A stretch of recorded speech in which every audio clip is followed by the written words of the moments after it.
Hello and welcome to the Captain's Table, ladies and gentlemen. My name is Paul Berserker01 Batman Shelley, your humble host and space bartender here at the AstroPub, your favorite bar at the end of the galaxy. Sit back, relax, enjoy the show. We got a good one for you. This is the Captain's Table. This is a podcast where I bring people from all over the Star Citizen universe to talk about the news and latest updates or just specific topics about Star Citizen. I think as of now, this may be the oldest contiguous Star Citizen podcast that has ever existed. I've been doing this since 2015. So, I just realized that now because I think most of the other ones are not really fully going anymore on hiatus. So, what was the one that you were on quite a lot back in the day? Sorry, Star Talk or something. Yes, it was Starcast.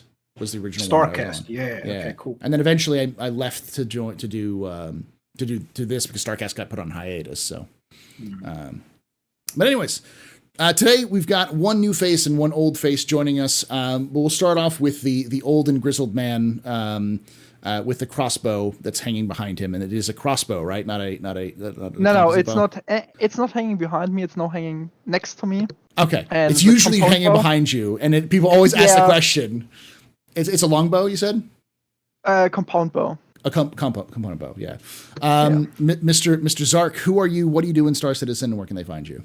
Yeah, I'm just a normal citizen playing the game, hanging out on Paul's Discord, so I'm usually around there. Though last half year I've been in Japan, so I've been less active, which wasn't that bad. I mean, I didn't have to suffer through 318. So and you got to go to Japan, which especially is it's always an interesting country to go to. So I'm not gonna lie, I've been wanting to do that for a while, and just because the historical sites there are fascinating to me. But it's really fascinating, and so I've been there in my capacity as landscape architect with city development as a focus. So that was my whole stick while I was there. Was great. I can't recommend going there for work. It's just bad. It's work. But yeah. It's not just because it's work, but as a German, it's just hell working there. And you don't speak a lot of Japanese, I'm guessing. So it's not about speaking Japanese. It's because the working mentality is so different from the German one. Oh, okay. But yeah. Now I'm back. Must say, New Lowell looks great, though it still has many problems. So the city looks great, landing zone is bad. Same thing I will talk shortly with regards to the space stations, but let's and weep level increased. Yeah. And then we have a new face who you've been around. He's one of my favorite content creators in Star Citizen, so I'm gonna geek out a little bit about that. And you should be watching him if you haven't. Mr. Voidy Vids, Mr. Voidy, who are you? What do you do in Star Citizen, and where can they find you? I play Star Citizen, and I try to make gameplay sort of centric focused videos on Star Citizen. I throw them up on a YouTube channel called Voidy Vids, and it's usually very down to earth, legal type stuff, trading, mining, that kind of thing. Average gameplay stuff. Nice. Totally. No jump town work at all. No jump town, no stealing, no piracy, none of that stuff. Nothing. That stuff's cringe, man. Come on. Yes, exactly. So as Chad has decided, he's playing the role of a Sith Lord because it is currently too damn cold in the southern hemisphere is the best way to putting it. So correct. Yeah. All right, and of course today we're going to be talking about two factors. This is going to be a little bit more of a loose one. We're not taking any heavy topics this time. It's not really a lot of opinions. We're really just going to be talking about all the news about Olisar, the removal of Olisar and the replacement with Seraphim Station. And of course, CitizenCon. We'll talk a little bit about CitizenCon tickets and how they were sold and some of that stuff, but also just in general about the vibe of CitizenCon, because right now we finally got all of the information about CitizenCon proper, We still don't have all of the information for what's going to be shown off, like the panels and such. We won't get that for a little bit. But, it's always nice to kind of tune in to see what people are thinking about, especially for folks who are super far away from this year's CitizenCon. So with that being said, I'll start with you, Voidy, and let's talk about what's your general impression when you heard that Port Olisar was being removed. What was your first kind of gut reaction to that? One of the first videos I actually ever made was because I thought it was actually going to happen a lot sooner, and I did very different type of content back then, and I actually did like a video that went through Port Olisar and kind of acted as like a bit of a tribute to it, but it took 2 years since then, 3 years since then, for them to actually now kind of begin to start putting the trigger. So kind of expected it. And I know, I'm not really torn. Like I say, out with the old, in with the new kind of a thing. I don't really have too much of a. Yes, the nostalgic attachment will always be there, but it's more like, yes, give me a space station above Orison with a medical facility, and I mean, gameplay wise, that's better than any elevator murdering you. So yeah, that's my opinion on the matter. Yeah. All right, Zark, your gut reaction to your news that you heard that when Olisar was being removed. So first, you don't have to get into the too detail. Like I know you want to get into that detail, but let's just go for the gut reaction first. Yeah. First thing was, it's finally happening. I mean, I've been there since when Port Olisar got introduced. The first ever flights I've did was from that station, and oh boy, I'll be honest, I haven't been to Port Olisar a lot. Mm-hmm. If I disregard the last stop we did with Lore last week, I think it's probably 2 or 3 years since I was there the last time. So I'm not really very frequent there because I usually prefer, if I'm at Crusader, Grimhex, or directly Orison, especially since it's much easier to leave now. But yeah, it's been a long time having the station. It's a very iconic station, and it's a very unique station. And I have to thank Dash for this, because he shared a couple of his thoughts with me, which kind of helped me sort this out. Like, there's no other station like Port Olisar where you spawn your ship and you see it through the window. Mm-hmm. This simple thing, like, you see your ship on the pad even before you leave. You sit on the windows, you see the ships lifting off. This kind of view is unique, and it's awesome. And having this missing is, yeah, it will be missed. Though I'll say this, kind of copying Dash's thoughts there, we need stations like Port Olisar coming back. I'll go there into details later on. Mm-hmm. But I must say I am positively surprised by Seraphim. It's a true homage. One can see Port Olisar in the station. And I must say it's probably right now the most unique space station we have. Simply from the appearance. The other space stations, I'll be honest, I have no idea if I'm above Lorville, above Microtech, above Area 18. Yeah, I'm with you on that one. They look all the same. Yeah, it looks so similar. So hopefully this is a sign that they kind of push the space station generation system, and we might get an update to the space stations, and they finally look something more interesting. I mean, they've got such a strong branding when it comes to the ships, right? It would be cool to see very strong branding come through with stations, 100%. Oh yeah, I was gonna say a simple way of doing it is just colors. Like make the space station above Microtech white and blue. Yeah, even better. Imagine the space station above Microtech having glass domes, having the one above Lowell very blocky, stony. Mm-hmm. It really or gold, copying with a lot of gold, copying the architecture from the ground. Mm-hmm. That's simple. I know that may be a little more difficult because they have to like build those assets out, but I think once you have those assets, you can reuse those in other stations as well. I mean, because they won't could be the only try. ones. I mean, they have already some of the assets due to creating these cities, so they have something they can use to build upon. And I'll say for Lagrange points, for all those other things, having those generic space stations, that's fine. But the main space station, about the capital of a planet, should look special. It should be unique. And that's what's missing right now. I agree with that. I will say my first gut reaction to the whole thing was, thank God. Olisar, as much as we all love Olisar and have some nostalgic connection to it, it needed an overview. It needed to go away because it just does not support the gameplay going forward.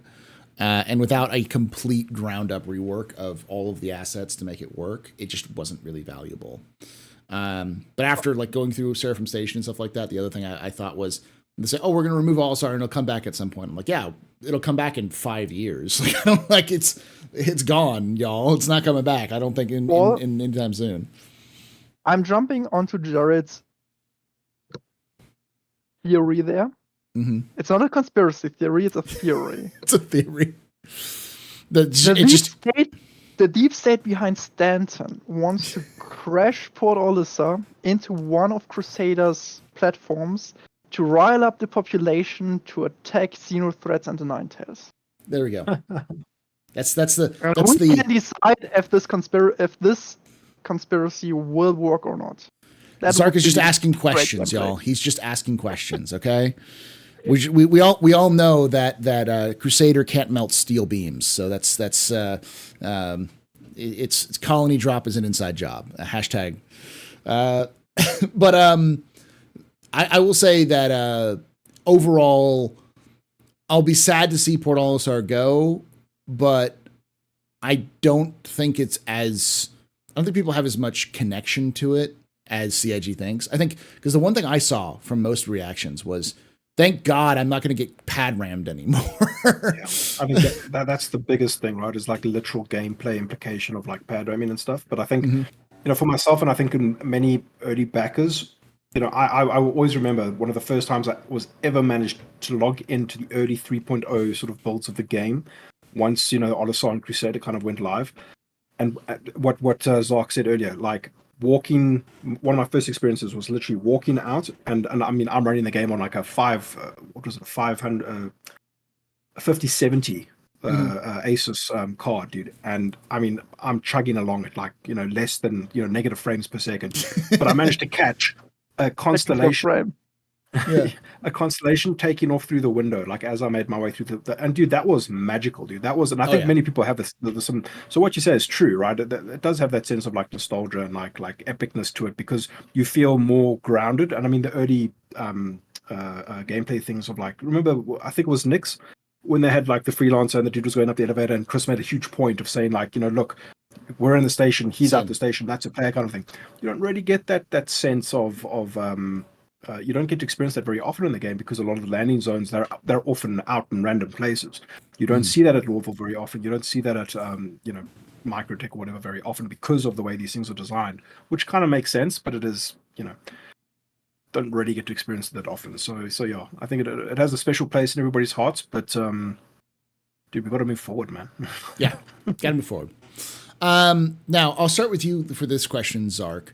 What would you like to see going forward with Olisar and stations in general? Because this is set up for you, just because this does bring up the good topic about now that Olisar is gone, that is the last of the old assets. Everything else is new assets. Even Grimhex has got new assets, got its overhaul. So let's start with Port Olisar and the reason why we need stations like Port Olisar. Now, obviously, everything goes into hangars. On the one side, stopping pad ramming, which will decrease once the law system and all these things get more and more implemented, once server lagging decreases. So if you pad ram, the guns actually hit you, kill you, now you have the problem that you don't get your ship, prison times goes up, all those things. So pet roaming will decrease. The second part is not every place can afford a huge big Massive station. Space, Yeah. Massive station. So what about the frontier?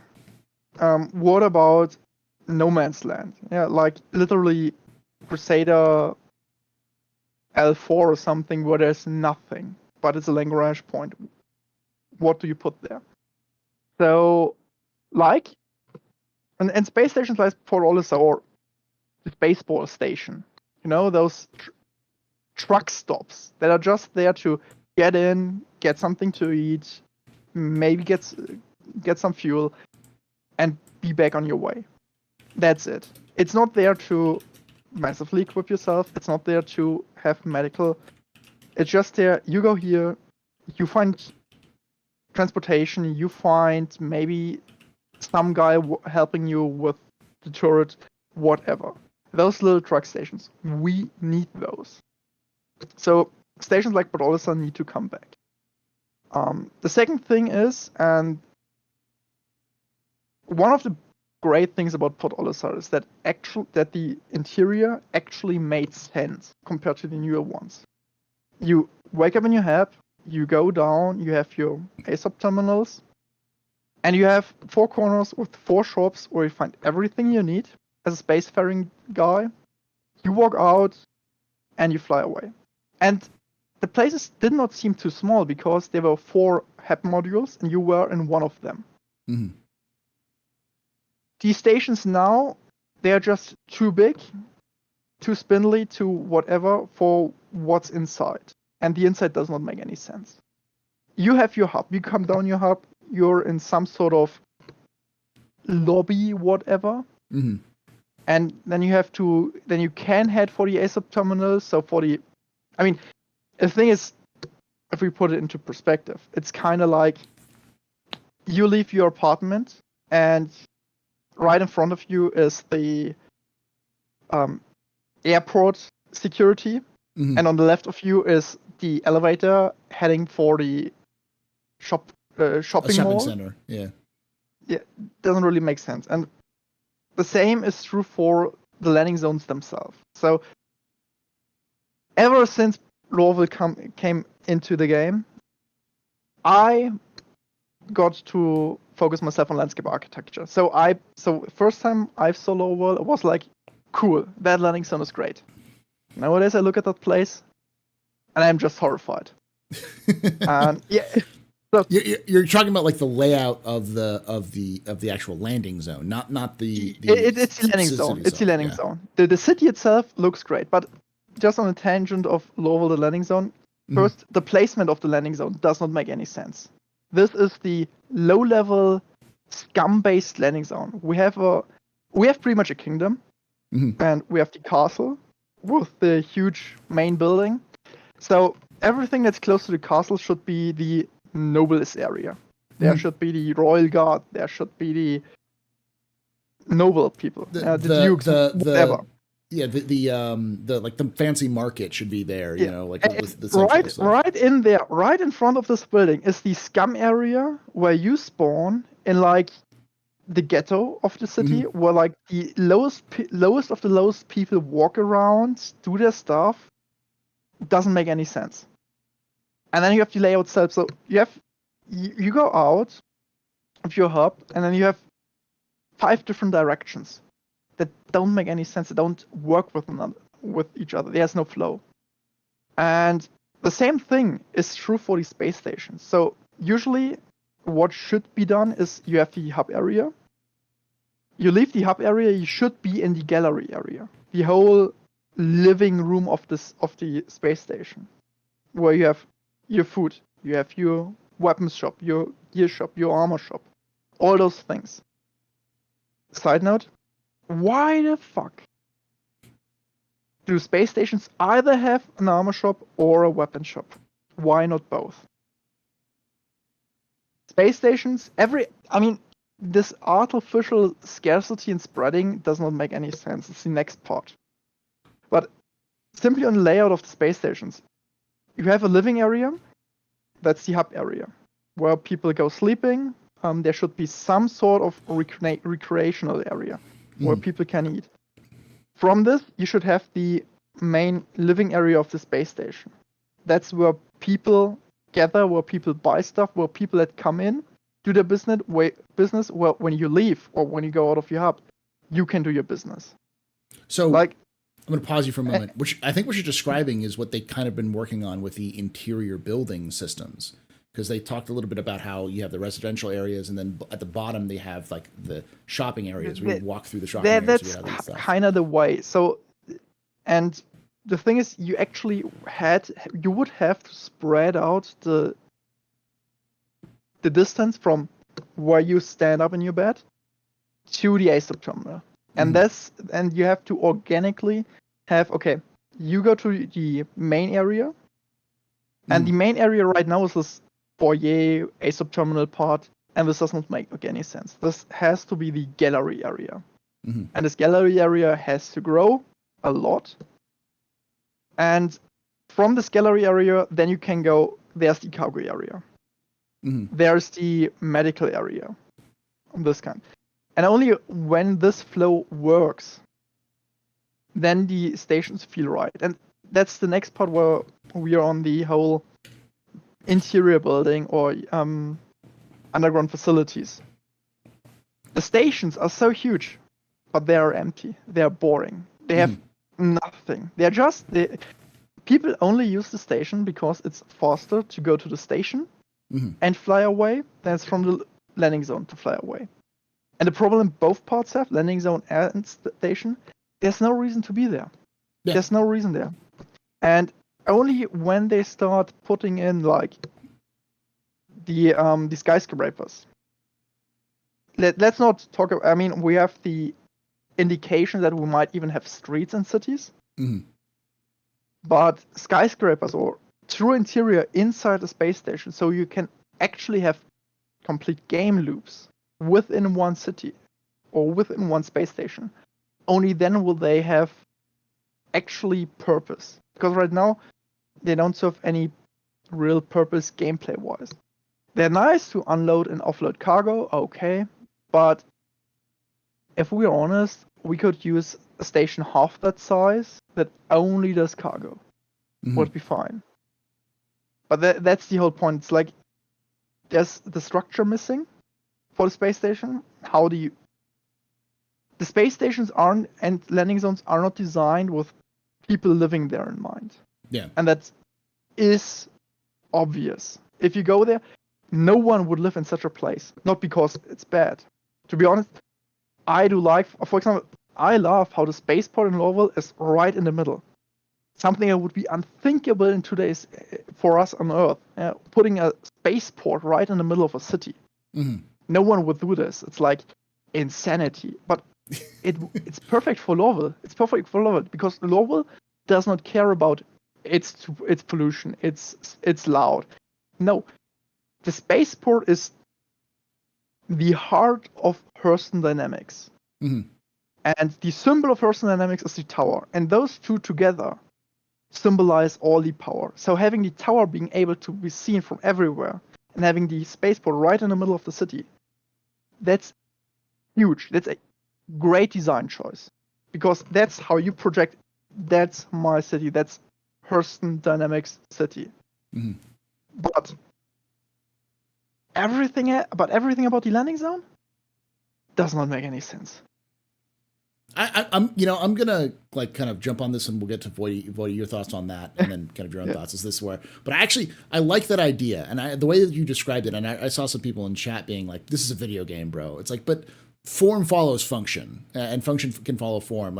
Or it's if it works in real life, people will migrate that same direction because that's the reason why it works in real life, and it's the reason why like level designers take a lot of time to really plan out routes and stuff like that because they want to see how humans move through obstacles.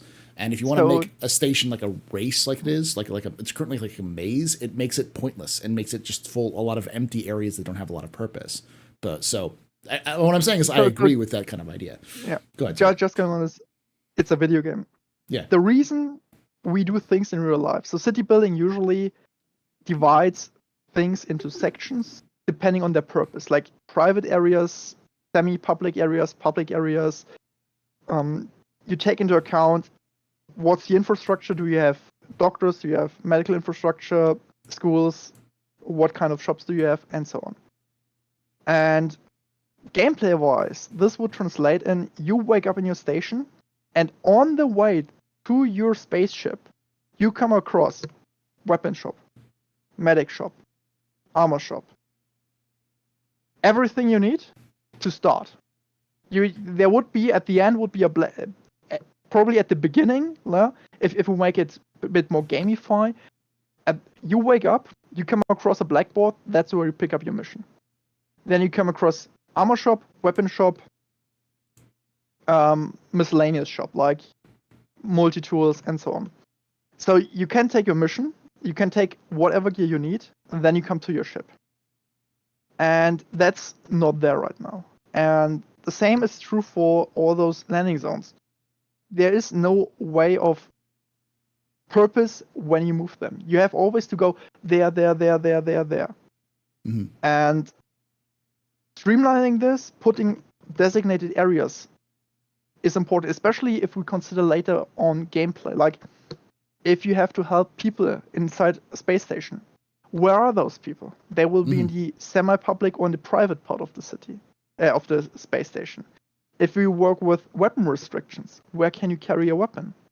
Can you carry a weapon in public areas, in private areas, semi-private areas? Mm-hmm. All those areas, you have to map them out. And they have different feelings to it. And we have seen some of this with Pyro and how the gangs section of certain parts of the station in the Ruin Station previews. Mm-hmm. And this kind of thinking is what would be needed for everything. Mm-hmm. Like, if you go down to Lowell, you are in the guest area, the immigration area, let's call it. Here you can wear whatever you want. Then you enter the city area. No heavy weapons. They are banned. Then you enter the noble district. Even more, there will be even more harsh on your restrictions. On the other hand, if you go to the slums, they don't care what you bring with you. If you kill 10 guys, no one cares.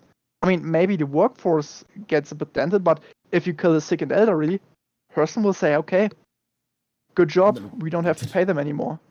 So that's kind of the thing that's important with this zoning and sectioning and how people live. Because this will have gameplay implications if done right, and it will benefit the gameplay. Okay. Voidy, what are your thoughts on some of those ideas, as well as your own thoughts about like the future of stations in game? So yeah, I think it's disingenuous to just write it off and say, "Oh, bro, it's a game. You know, who cares?" kind of a thing. Because exactly what Zark just said, a lot of this stuff feeds into the potential for more intriguing gameplay, right? And I think what CIG have kind of suffered with is like a scoping sort of problem and you know, teething issues with getting this stuff built and designed in the first place. It's obviously no small task. And I can't even find the words right now to describe, you know, like we know how it is to have certain set dressing and a certain scene in a game set up in such a way that, you know, from the restricted angles that you can go in and appreciate this you know, beautiful art that a game might have, it's always very constrained and linear in the way that it's been designed. Now you're taking lighting into account, design into account, the literally ability to see it from any perspective into account, and that's hard, man. It's really hard to get that right. And where these things are now, yeah, it looks great, and it's Lawville is astonishing, right? I've only been there twice during the day because it's always flipping nighttime when I go there, but it really looks like S tier stuff. It's incredible. But in terms of layout and stuff, like Zark's actually just opened my eyes to so many issues that I think you don't quite realize when you're playing the game or dealing with these places or experiencing these places, but it actually makes so much sense, right? And I wonder what it would look like if Pyro had, or you know, if some other system eventually came online and you had smaller in scope landing zones there that weren't supposed to be sprawling, you know, metropolises or whatever.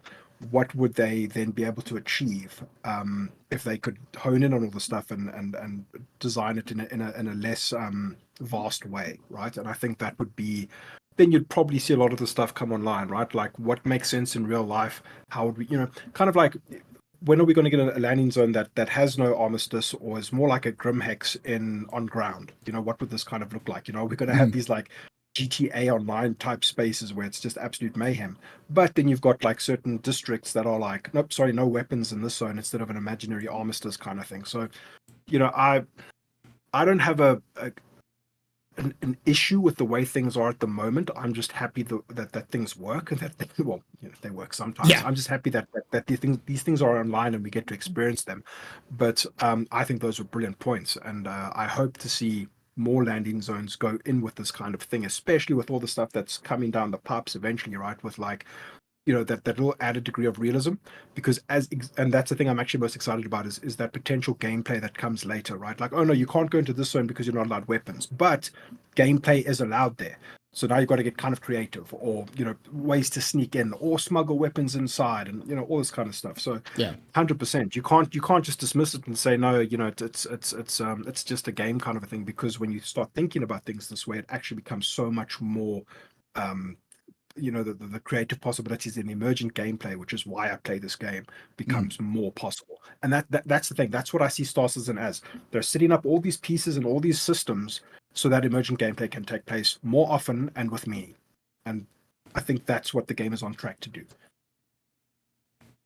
Because you mentioned Grimhex is, in my opinion, probably the right now best designed space station we have, because you have the sleeping area, or the bed cabins. Then you have the main area, which serves as a hub. We have all those sprawling tunnels, which stem from the heritage of the place, but which serve a purpose, and where you have all those places. And when you go up from the sub area where you can equip yourself, you come to the ASOP terminals, you get your ships, but you also have the medic area where you can go for emergency when you come back. So that's what a good space station looks like, in my opinion. It's not perfect because it's pretty much confined to what it is. Mm-hmm. But if we consider the GUM-like, we have occupied this place and retooled it to our purposes, probably the best station we have. Yeah. I'll also say the other thing that you're kind of beating around, and I honestly think would love to see, is that stations get more uniqueness, more attitude.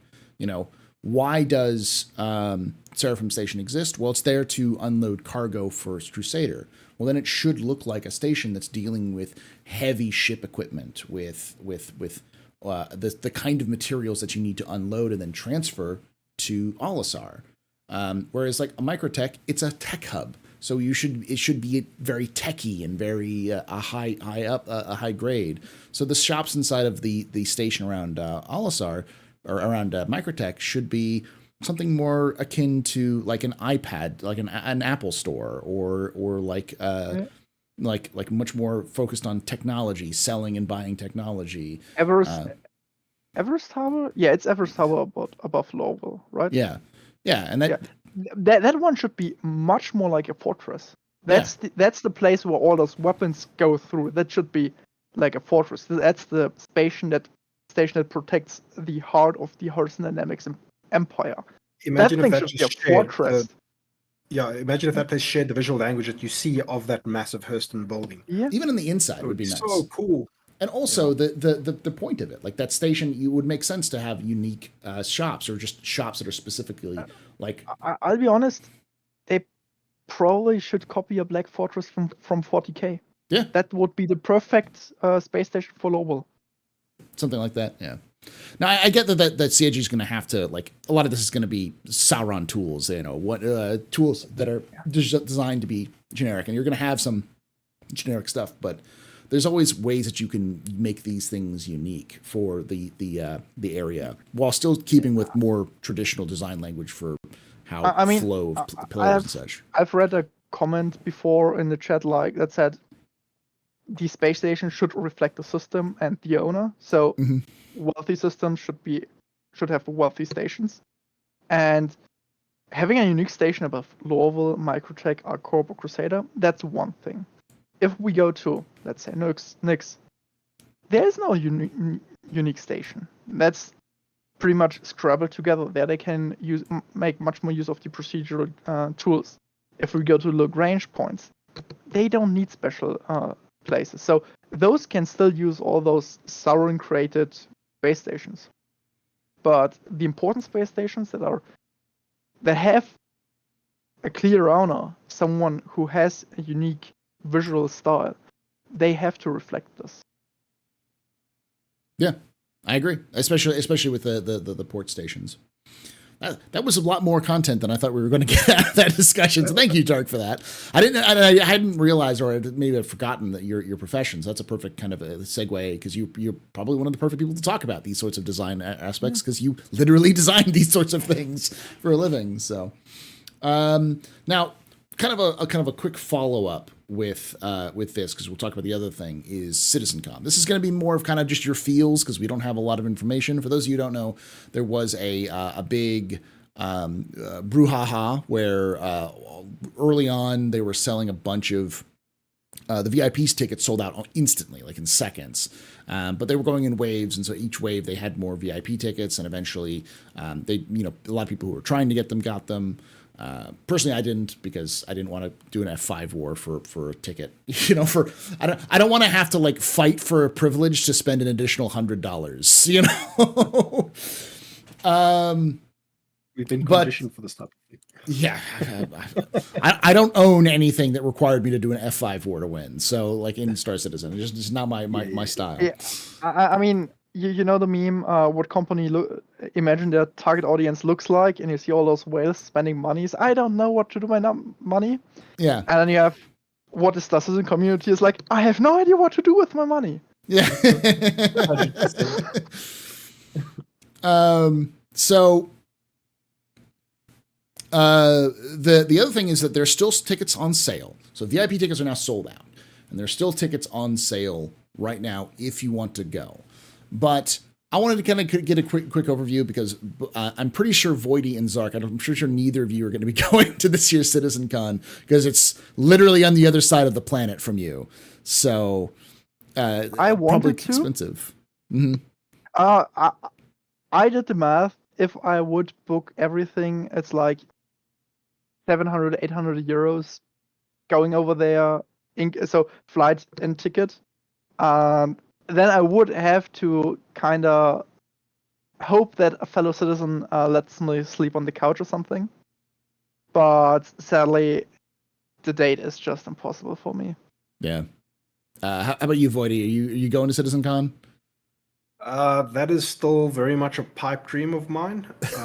Maybe in like another 5 years, I'd be able to wrangle my way to a CitizenCon. But yeah. Yeah. I'm lucky enough. Go ahead. The currency exchange is obviously never going to be in my favor. Yeah. Yo, dude. I give you a cheat code for going to CitizenCon. Just make sure CIG creates the next studio in South Africa. There we go. I think there's a couple of guys around trying to get like a Bri citizen or like a bar citizen in South Africa. We'll see how that goes. What was I going to say? I live in the same country as this, and it's still going to cost me almost $2,000. So, which is a lot of money for me as a teacher. On average, I make about with most of this kind of content, now I'm making more money than I've ever had. Thank you to everyone who's been following and watching streams. It means a lot to me. But even then, I only make, I think, at most 12 to 1,500 a month off of everything I do.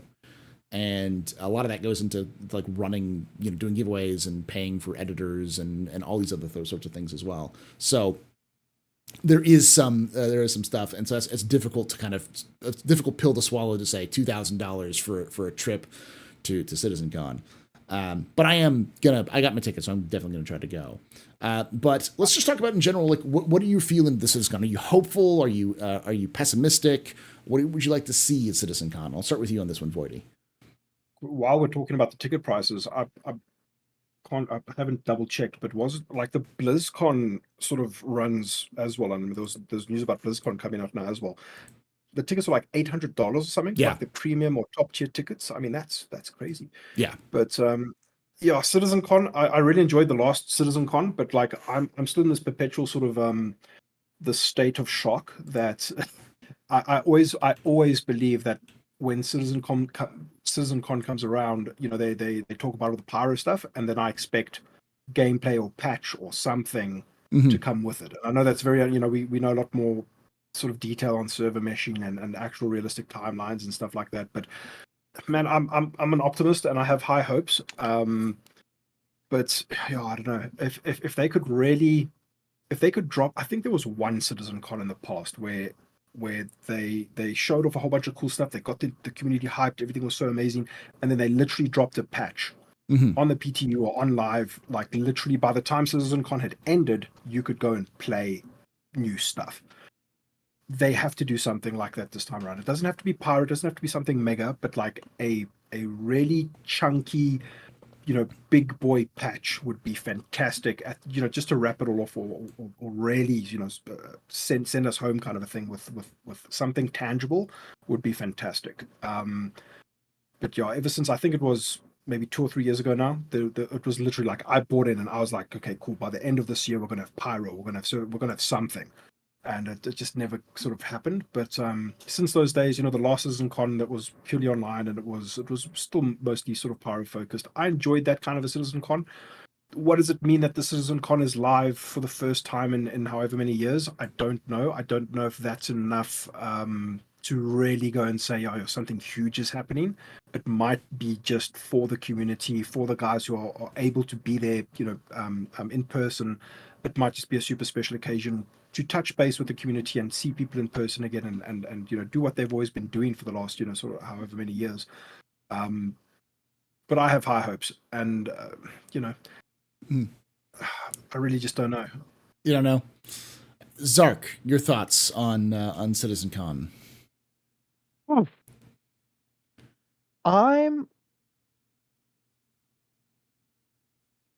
It's hard to say. So there are a couple of strange things. First thing is that 320 will probably drop. Second day CitizenCon, Chris Roberts leaving us. Was nice to see you guys. 320 is now live. Kind of like this. I would bet on this. The issue is 320 looks interesting, but nothing to be hyped about. It's one of those, again, you needed bricks that gets put down, but isn't anything flashy. Question is if there's something more coming. For example, Arena Command Theaters of War. This would be really nice drop. Like leaving us with Theaters of War and Chris coming, guys, Theaters of War, you cannot play it. 320, new Arena Commander, let's do it. Would be a possibility. I'm also a bit confused because I believe it was it Star Citizen Live or Inside Star Citizen where they talked about big ships, you have to go to CitizenCon for this. What? I don't remember. I don't remember any of that. I mean, yeah. I'm not sure if it was Inside Star Citizen or Star Citizen Live. In the last 2 weeks, one of the devs said, this show is not for the big ships. You have to go to CitizenCon for this. What was a throwaway sentence? But I think that was from the Hong Kong big bar citizen recently. And which that turned out to be mostly false. If you're into big ships, yeah. Oh, really? Yeah. It was something like if you're into big ships, you know, you look forward to CitizenCon. That has me actually confused because Polaris is like in pre-production figuring this thing out. So nothing there to show. The Kraken hasn't moved an inch. Nothing to show. The Merchantman is on hiatus. Nothing to show. Yeah. Will they release finally Endless Capital Ship? Maybe. could be okay, but that's nothing where I say, if you want big ships, look for CitizenCon, because pretty much every CitizenCon except one had their huge capital ship. Yeah. So I'm a bit confused there. What do they want to put out? Because there's nothing in production that we know of. So concept ship is the only thing that would make sense. Will they throw a couple of the squadron ships in? Maybe the huge Jean ship that's supposed to be in squadron? Maybe they break the unwritten rule and throw out a Vandal ship? I have no idea. Do they show off capital ship combat? Like true capital ship combat? Might be something. But then again, we already saw Idris to Idris fight. Capital ship combat is nothing we are hyped about anymore. Looks great, but we want to do it ourselves. We have seen Idrises and Javelins for years now. That's where I'm a bit questioning. Is this a hint that we might see Squadron? Yeah, like you go on the Idris, they show us Javelin, they show us. Maybe they end the squadron presentation with a retribution coming from Phantom. Who knows? But that's the whole thing where I'm really confused by. And the other thing I'm a bit unsure is, I mean, we have 2 days. So let's say 1 day Star Citizen, 1 day Theaters of War and Squadron.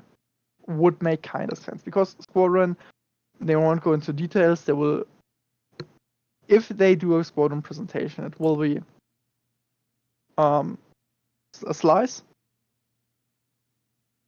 Maybe the release trailer and some talk, maybe the actors coming on stage, something like this. Then you have, but that's not a lot of time they can spend on it. So having Theaters of War, Arena Command with special thing, ending this whole thing, showing off what's going on. Star Citizen, the new battlefield, would be interesting. And considering the coverage, it would actually make sense to drop Theaters of War right after the CitizenCon, because that's Battlefield in essence, and Battlefield isn't doing that great. Call of Duty is now getting boycotted, so if they can capitalize on all those shooter guys looking for a new home, Theaters of War would provide this. Yeah. I will say, for context, because I think a lot of people don't realize, is that CIG has also stated that as of now, as of this month, as of likely when you're listening or watching this podcast, CIG is already dusting off the cobwebs for when they last tackled Theaters of War, and are starting to integrate it into Arena Commander. We don't know if it'll make it 320 or whatever, but it is definitely in the process of being actively integrated into Arena Commander. I mean, as of July. So we have vehicle combat working. We have starship combat working. We have spawn points working. So the only thing left is infantry combat and point capturing. Yeah. So, and they had both of those working in the past. So with infantry combat, so so it should be getting in. I mean, it seems if they have the new Arena Command thing, that the back end should kind of work now, so might get in. And the other thing, I'm back to the Star Citizen side of the CitizenCon. That's where I'm a bit confused, because what will they show? I mean, a couple of things will come. First thing is whatever ship they reveal. Let's say the 42 release date. No, Squadron 42 release date, second day. That's probably second day together with Arena Command. They will say, here, Squadron, our vertical slice, that's our launch trailer. Next year we have Debater. Everyone that has Squadron already, or that's so and so long, can go into Debater, test it, whatever. I'm going to doubt that. I doubt we're going to see a Squadron 42 beta, but I get what you're saying. I could see something like, hey, guys, all of you that have been with us this long, you can go next year, help us test this. I could see this. And then you have Arena Command as the finish line, and final thing of Arena Command is Theaters of War. Chris Roberts says here, 320 is live, play Theaters of War. The big thing about the Star Citizen part is, I'm not sure what they want to show us there. We will see, as I said, ship reveal, maybe the Anvil Capital ship with the new technology, whatever. We will see the new what ship should be made next thing. That one will return. And then is the huge question, what kind of tech showcases will they do? Mm. Because there isn't that much they can show us that's really exciting. Yeah, if they just do more pyro, it would be how many years in a row that they've just done pyro? 4. Yeah. 4. Ouch. Almost that's 5 hard. actually. 5 actually. I Cover can 6. see them. I Since can see them 2019. doing. I can see them doing something about Nyx or what's the third system they're working on? We don't know. I mean, It's Nyx, but is the third system. But no. I mean, they're working on Pyro Nyx, and I believe they are Odin. working But on that's for Squadron. Odin. Yeah. Maybe they show. I say they show something about Nyx. The Ruster system, so base building. I don't think we'll see this again because we've seen this already. Maybe they showed some iteration, but that's nothing interesting. Mm-hmm. The UGFs would be cool to see them within the gameplay, like complete gameplay loop with a UGF. This would be interesting. Seeing it landing or coming with the ground vehicle, shutting down the anti-air turrets, coming down with the ship, going through all this, would be a nice gameplay loop. But it still leaves a lot of tech demo required. Showing of Quanta, I mean, I love Tony Z's presentation. I want to see one again. But just Quanta is a bit boring. I have seen Tony Z's presentations so often I can speak them synchronously. So that's the issue. What do they want to show? Will they show rope play?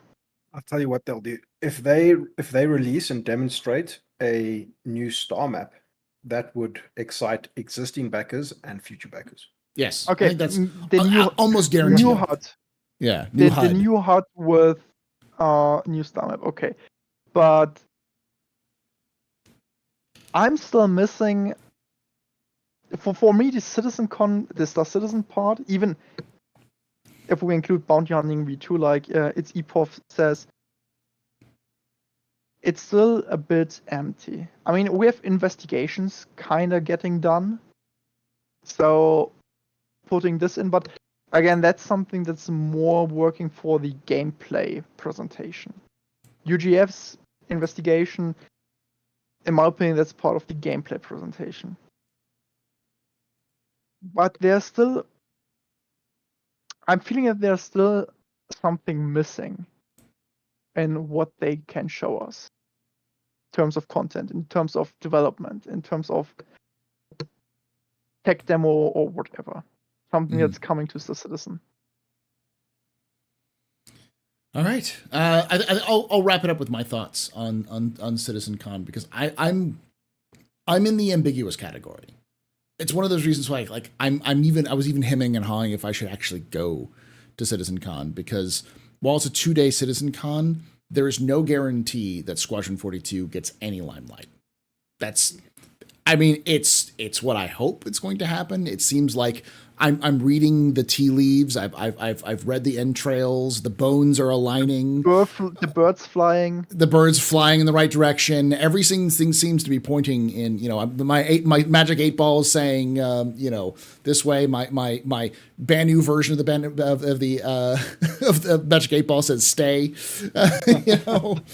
Like everything seems to be pointing to CIG is going to do something with Squadron this for CitizenCon. But just saying that doesn't mean it will happen. So the actual kind of reality that I think we're looking at right now, that you really need to kind of take a hard look at if you're super excited for CitizenCon, is whatever is coming with 320 and shortly thereafter. So maybe we get an update on server meshing. Maybe we get an update on like bounty hunting and the new HUD and the new movement system, the EVA system.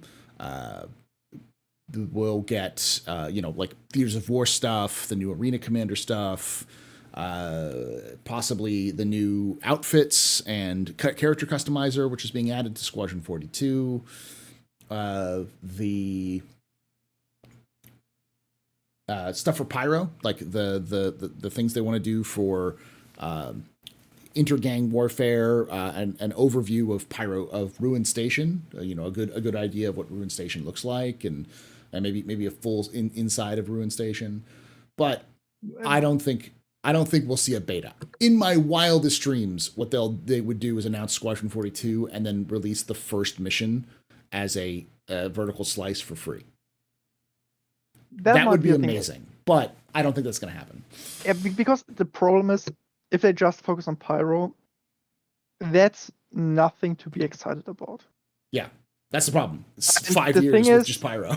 And the thing is, with 2-day CitizenCon, they need at least 2 big hits, 2 big hypes to get the people really riled up. And the first thing has to be about Star Citizen. And the second day, I agree with you. Squadron beta, there will also be no release date, but I can see them saying, okay, here, Squadron trailer, bringing the actors on board. I mean, it's enough, even if they don't show any vertical slice, just having Mark Hamill, Henry Cavill, and all the other stars coming to the stage, talking about their characters, like they do for movie shows and such things. I'll be honest, I'm fine with this. I don't need a vertical slice if those guys show up. They don't remember their roles, dude. They're not going to have much to say. A lot of them forgot about it, yeah.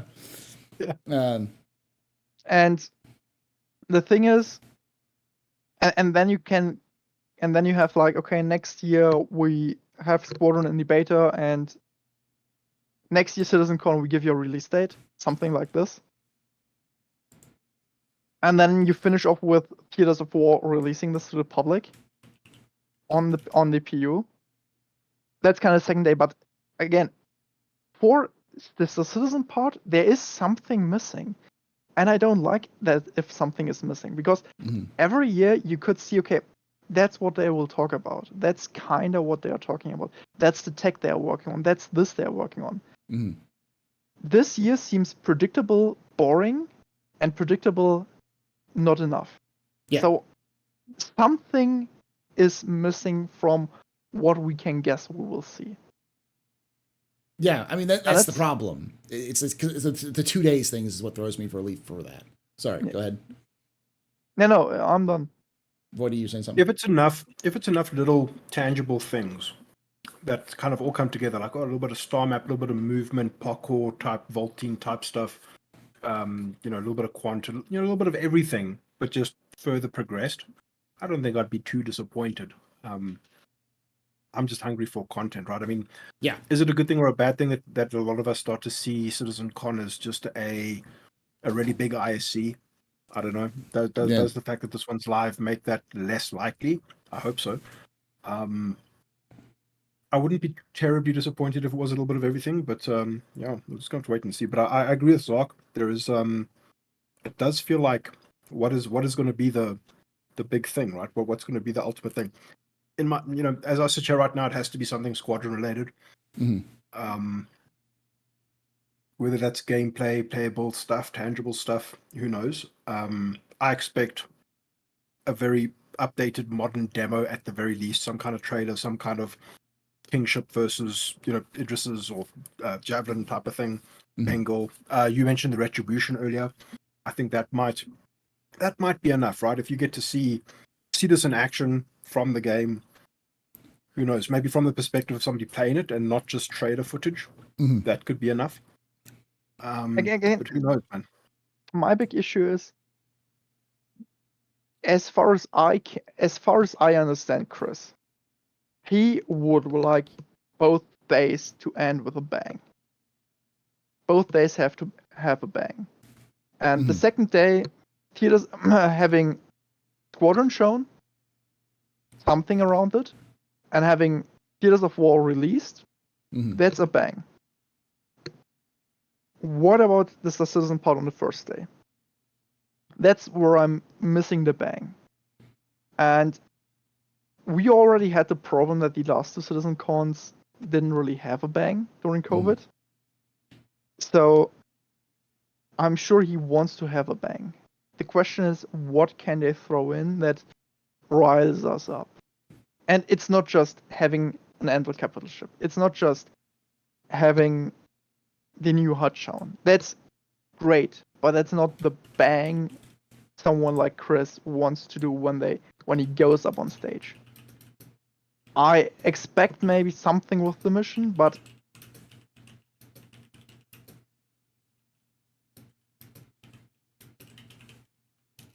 I'm not sure. There's something missing. I have a feeling, something that'll surprise us. Maybe they throw in Nyx and another star system and say, "Yeah, Pyro is done. If you get it, 320 or 321, because server meshing is done or something, and 320 and 4 or 4.0. Yeah, 321 will be 4.0 with Pyro, and 4.1 Nyx and whatever other system they're working on or something. Something big. And that's what I'm missing. What is the big thing? Yeah, so I agree with you. I think the idealist in me wants to believe that there's something big, but the pessimist inside of me, and I'm going to be honest, because it's just this is pessimism, is that this is just CIG wants to make a big splash because they're coming back for the first time. They want to, because this isn't the first time that Chris Roberts has gotten ahead of himself. I remember the time when Chris Roberts was trying to make us pay. Well, that, and also make us pay for CitizenCon viewing rights. So like to watch it live, we had to pay for it, and pretty much the entire community just said no, get absolutely fucked. And like Chris was like, well, that's what they do it for BlizzCon, and everyone was like, yeah, because Blizzard's released games, Chris. You've released nothing so far under CIG. You don't have the right to do that. I mean, funnily enough, their goodie pack, which is pay for this live CitizenCon. Yeah, I pretty much have, I think, every goodie pack they released, so I paid for every stream. And I'm not the only one. Yeah, I mean, and that's a better way of doing it, anyways, of getting those goodie bags, because people like them, and I got them for giveaways and stuff like that. But we still have to wait. Like I want to reiterate to anybody who's furiously typing their comments in the video after the fact, being like, well, none of this is true. It's like, yeah, all of this is just us winging it, because CIG has said nothing, zero, and we won't know for several months. And as we said before, it's like it's a lot to ask somebody to fork over more than just $200. It's $200 for the tickets. Then you have to pay for travel, housing, food, other things, which is giving a down to earth prediction. If you go there, expect a 2-day bar citizen, and that's it. Nothing special. With a couple of nice hour-long Insights the Citizen clips, and that's it. Yeah. Do you think the days of live gameplay demo presentations are over? Do you think we'll see something like that? They will put a live gameplay demo in. Yeah. So now, if they And- do that, I think it's going to be an and- interaction of like gameplay that goes from Stanton to Pyro and then maybe back to Stanton. I can see Something that links them and shows it as something that's real and tangible. I guess that might be that's the only thing I can think of. Or the UFGs, as so the large underground facilities. The UGFs, the only important thing is that the live gameplay demonstration, something will break again. Yeah, I hope so. That's always fun. Yeah, if it's not breaking, then the world is over. Yeah. Yeah. That can't happen. All right. Well, I think that's going to wrap up our discussion section for this. And we'll be moving on to the question and answer session. If you enjoyed this, make sure you join us live at twitch.tv/TheAstroPub on Saturdays at 3 p.m. Pacific, 6 p.m. Eastern, where you can come join these shows live, join the chat, and ask your own questions for the chat. And if you are watching this after the fact and you're like, well, I want to hear the whole thing, you're part of the hashtag Shelley work squad or the hashtag Shelley sleep squad, where you listen to this at work in the background or while before you go into sleep, then you make sure you check out the full VOD, which will be right above Voidy's head. A little link will be there, and I'll also put it in the description. And then, of course, if you all of these go on podcast, I put them out through Spotify Podcasts, which then releases them to, I believe, Google Podcasts, Apple Podcasts, like pretty much all of the different podcasts available. It gets released to all of them. So if you just want to listen to this in the car or whatever, make sure you check that out at the AstroPub podcasts there as well. Make sure you check out Voidy Vids YouTube. Check out those videos. Like I said, Voidy is one of my favorite content creators in Star Citizen, and it's hilarious and well paced. And I love gameplay videos, and I don't think gameplay videos get enough love sometimes from the community. So check him out. And if you want to find Zark, you can come join us on Discord. Discord's available. It's open to everyone. You can put the link in the description. It's all available. Come join us. We have some wild conversations and some great community. It's kind of growing there. And like I say every time, hope to see you someday in the black.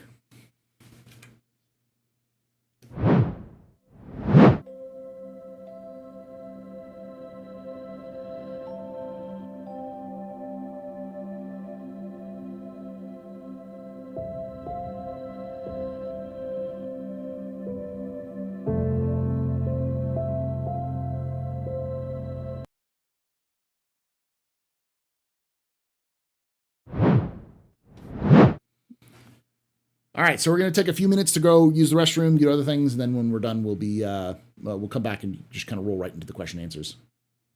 Oh. All right, be right back. Chat, don't go anywhere.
All right, I'm back for now.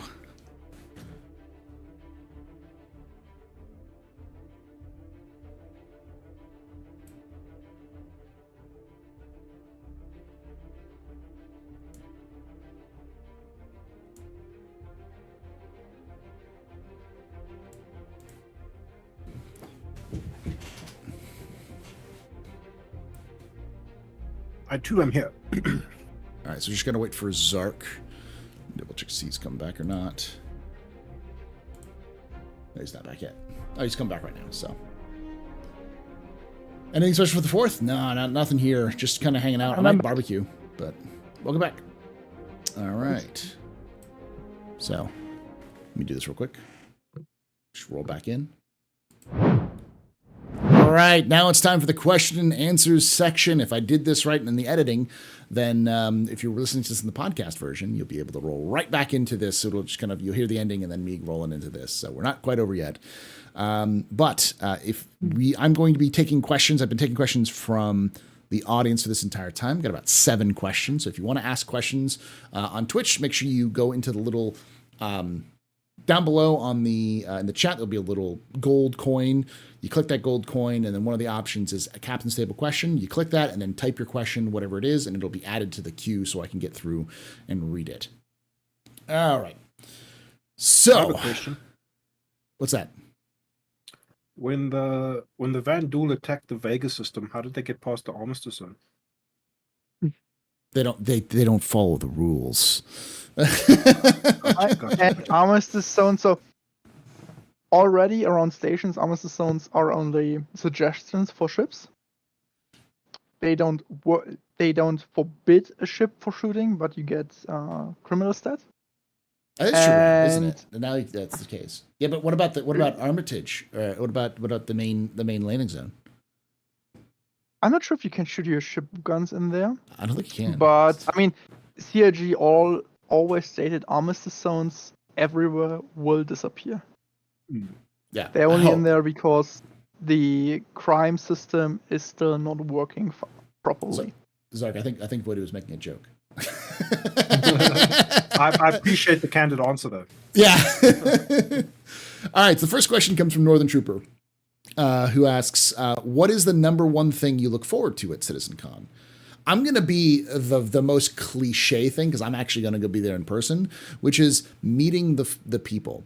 You never know who is following you and watching you and listening to and talking to people who follow and watch your content, my content, but also just are passionate about Star Citizen and be able to talk about it. Because the only person who I interact with on a regular basis who has any knowledge about Star Citizen is my wife, and she will not hear me talk about Star Citizen at all. She doesn't care. Like she literally cannot care any less than she already does about the game. So it's mostly That's why me I love talking. Coming to the captain's table. It's literally just me talking to right now. It's just talking to a screen and typing. So being able to actually talk to human beings who also follow the game is nice. But and that's really nice. It's really cool to kind of celebrate the game with other people. But Voidy, what are you looking forward to? What's the number thing you're looking forward to at CitizenCon?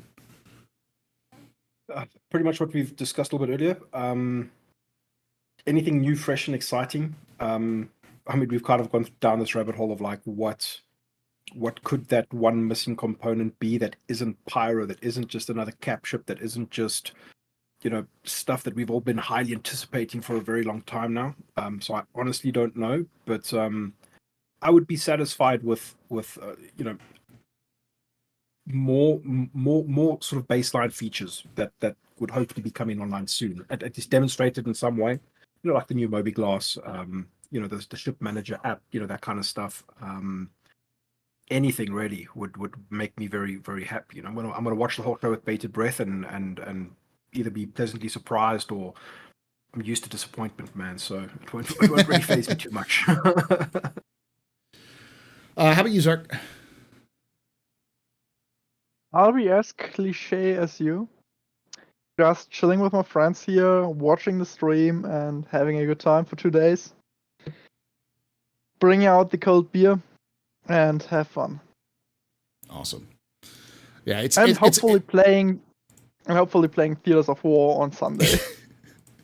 I'm still kind of the fact that they basically said, "Hey, we're going to have to start reintegrating it." I'm super interested to see if that's possible, because that's a heck of a schedule to take Theaters of War from wherever they last left it and ended up with finish it off with. So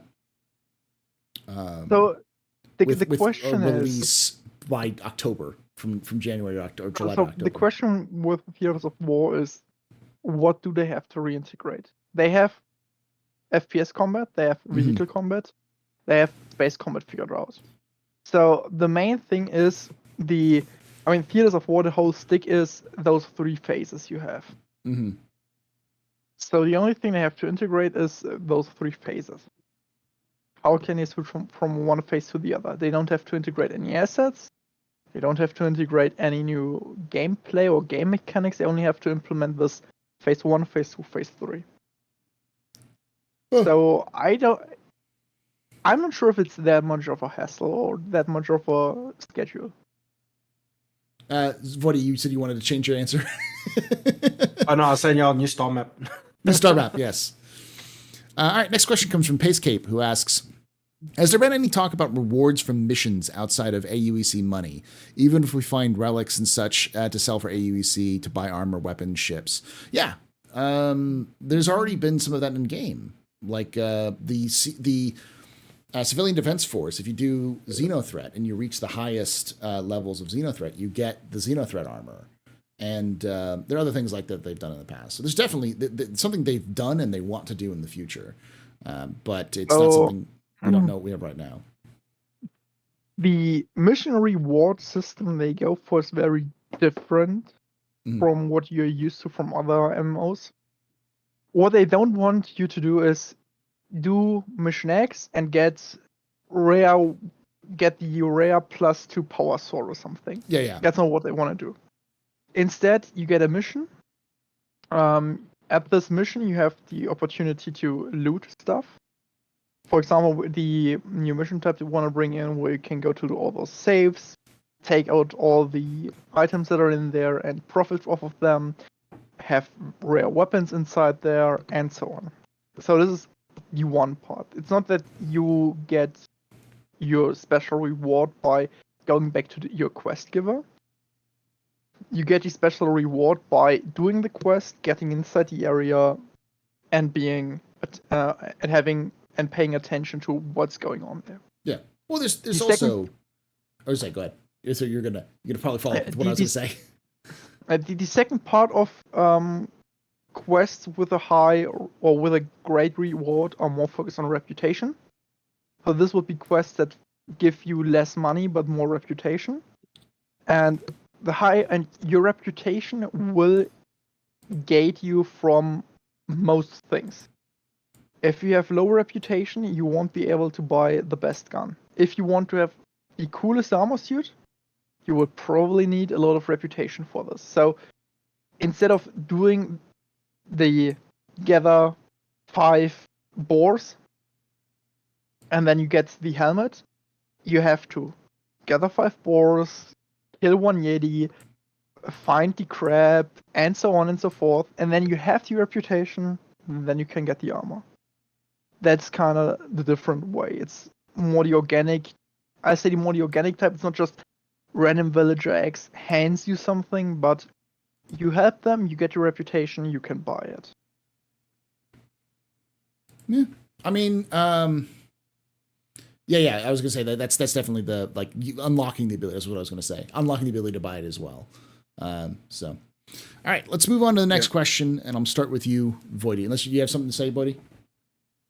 When it comes to the itemization of stuff in Star Citizen, I'm not too sure if it's on the cards or not that we do get like a deeper fleshed out. Not like, oh, cool, this item's legendary, this has +5, not statistically different, but like, does durability start to take a role, where it is beneficial to find a railgun that's at 100% durability versus 50% durability and it operates different?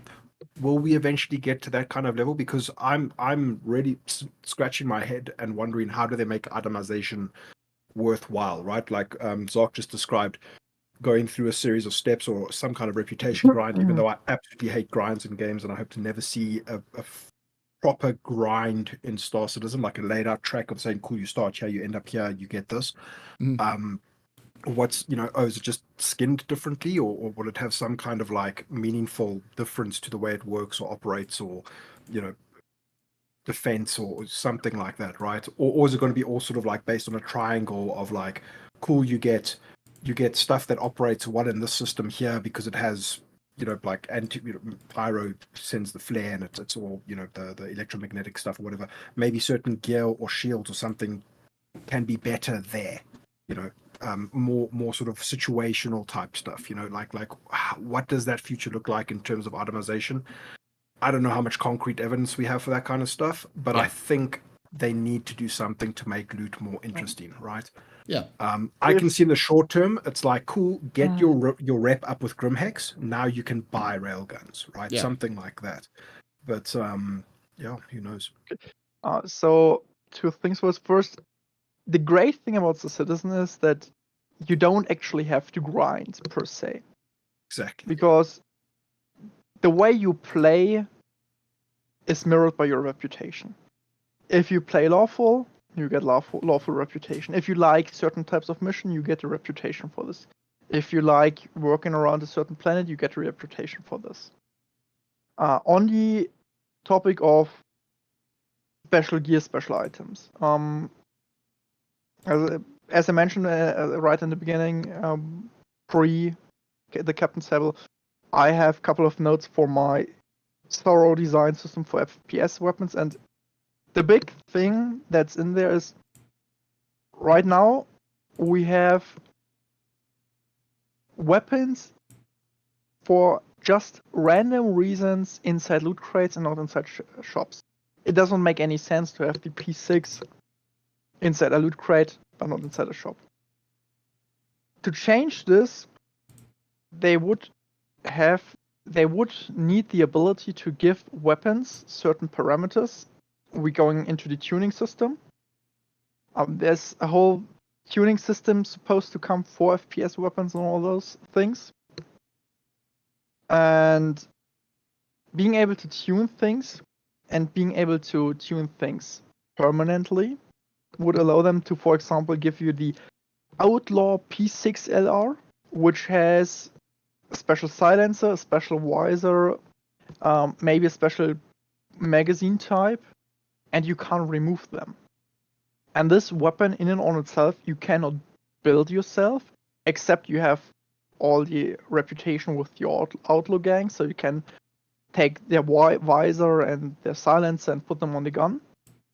But if you don't have the reputation, you can find this gun. And this gun might not be better than the normal P6, but different. Yeah. For example, reaching further. Rate of fire, accuracy. There's so many parameters they could modify. Exactly. 100%. I could get behind something like that. And the problem right now is that they balance the weapons manually. They don't have a Sauron system for them.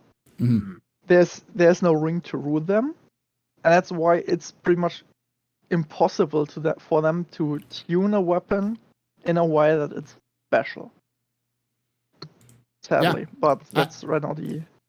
I agree. I was going to say pretty much what everyone else said, which is like there are ways you can do it to kind of like remove certain things from purchasing and make them into the specifically only accessible through like loot tables and stuff like that to make them more special. But then they won't be insuranceable, so it makes them more harder to you lose them easier. There's a lot of like aspects. I think that specifically is something that CIG is going to have to tackle to make it improve it. But I don't think that's one of those back burner issues where they have to get a lot of other systems in place before they can start looking at that as a real thing. Until then, we're just going to get ad hoc CIG reward systems, which will be very simple and basic in comparison. So they need for pretty much the whole items, especially FPS items, they need some sort of Sauron. They need something where they don't have to balance weapons manually, where they don't have to balance armor manually, where you just press a button, weapon is done. That easily. And then they can think about, okay, what would a boss level weapon look like? how would a special pistol look like? This guy that's infamous for XYZ, can you find some cool gear on him that's specific to this person? And what could this be like? I don't think you're going to see like unique weapons like that. I do think you'll get unique weapons that are issued to specific people, because you're never going to have the Doom Hammer, shotgun that you will pick up and get. The BFG. Yeah, that's a one of a kind item, because like if you shoot a Grimhead or like a Ninetales Lieutenant, you should have a chance that they have a special weapon on him, but it would be like available to anyone who has access to. And again, they can couple this with. We're going back to the reputation system. You have certain things that you can only get when you have the reputation, and then you could rebuild this unique weapon or semi-unique weapon. And if you don't have the reputation, you can kill the lieutenant, and if you're lucky, he drops the weapon. Yeah, like a nice like roll in case that his weapon might actually be updated. All right, so Voidy, I'm going to ask you this question: Pepsi or Coke? Coke. Zark, Pepsi or Coke? Tea. Pepsi? Tea. Oh, tea. Oh, I'd Pepsi say and Coke both is too much sugar. I'm European. I am not living on sugar. Listen. In America, we don't use sugar for those. We use cornstarch. All right, it's much worse for you. Trust me. When let's be real here. I have had folks who come from out of the U.S. come to America and drink Coke, and they're like, "What is this? This doesn't taste like Coke." It's like, because we don't use sugar. We use cornstarch, corn and everything, baby. High fructose. Oh, thank you. High fructose corn syrup. The only corn we have is like 80% liquor. Yeah. That's our corn. That's corn. The best kind of corn. Next to street corn, that's the best kind of corn. Street corn is amazing. If you hadn't had street corn, oh, you haven't lived. All right. I'll say Pepsi. If you put me in a room and put a gun to my head, I'd say a Pepsi. But it's not my stuff. So there's an old commercial, and I love it. I think it's a Pepsi. It's for the Pepsi Light or something. Mm-hmm. And you see guys doing all kinds of things and getting hurt, like going onto a high voltage line and going thrown 50 meters and something. And they always come up, "I'm fine." Yeah. And at the end, man can state everything except the taste of Diet Coke. All right, next question comes from Northern Trooper, who says, Chris Roberts likes to surprise with theatrics. Other than Squadron 42, what other feature/content would you think he would be a big reveal for the release in game? I think we've already talked about that. I think we definitely covered that in the earlier ones. So, Theaters of War and big question mark for Star Citizen. Yeah. M Walker 300 asks, do you think they will announce the release date of Squadron 42? Oh, that if they announce the release date for Squadron 2, they'll show a new vertical slice of the game. I think it's likely. Yeah, like ideal scenario for me, they do a trailer, they announce Squadron 42, they show off a new vertical slice of the game with all the new features added, and then they have panels which specifically talk about things in Squadron 42, the new systems which will be integrated in Star Citizen Squadron 42. So like the new character customizer that they've been working on for Squadron 42, the maybe some cinematics, flying over things, AI work, all that sort of stuff. We haven't spoken much about engineering type stuff, right? Like, yeah, we know that that's only really coming to the Hammerhead anytime feasibly soon, or to far future kind of a thing. But some kind of gameplay where they're bouncing between Pyro and Stanton, and using that kind of stuff, right? Like, oh my goodness, we've got a bunch of pirates jumped into the bay, and then they press the button to drain the oxygen and eject it, stuff like that. I don't know, who could be cool. I think they throw us probably the commercial trailer for Squadron. throw us one mission, Mhm. maybe some sort of interview or something with some of the actors, and then they'll say next year. Then Chris will say next spring we'll go into beta, and then we're nearly done. He will not drop a release date. I don't think you will see a date. I think what we'll No. see is a window. So winter 2020. He will say next year spring we'll go into beta, and CitizenCon will tell you about the release. That's what he would say. He'll say, okay, 1 year testing, we're nearly done, and next CitizenCon you get something for the release. That would be, I think that's a realistic way of looking at it, but I don't know if CIG is realistic enough to do that. I don't think CIG is realistic enough to not hype it up and do a stupid. Crazy sons of bitches are going to give us a release date, dude. I guarantee. Yeah, yeah. If this is a 2-day CitizenCon and the second day is Squadron Heavy, they're dropping a fall 2024 release. I don't think they'll hit it, but they'll definitely do something stupid. They don't drop fall 2024. They say CitizenCon 2024. Yeah. If they release it next year, you can bet your ass it's either Christmas or CitizenCon. Oh yeah. It'll be something like that.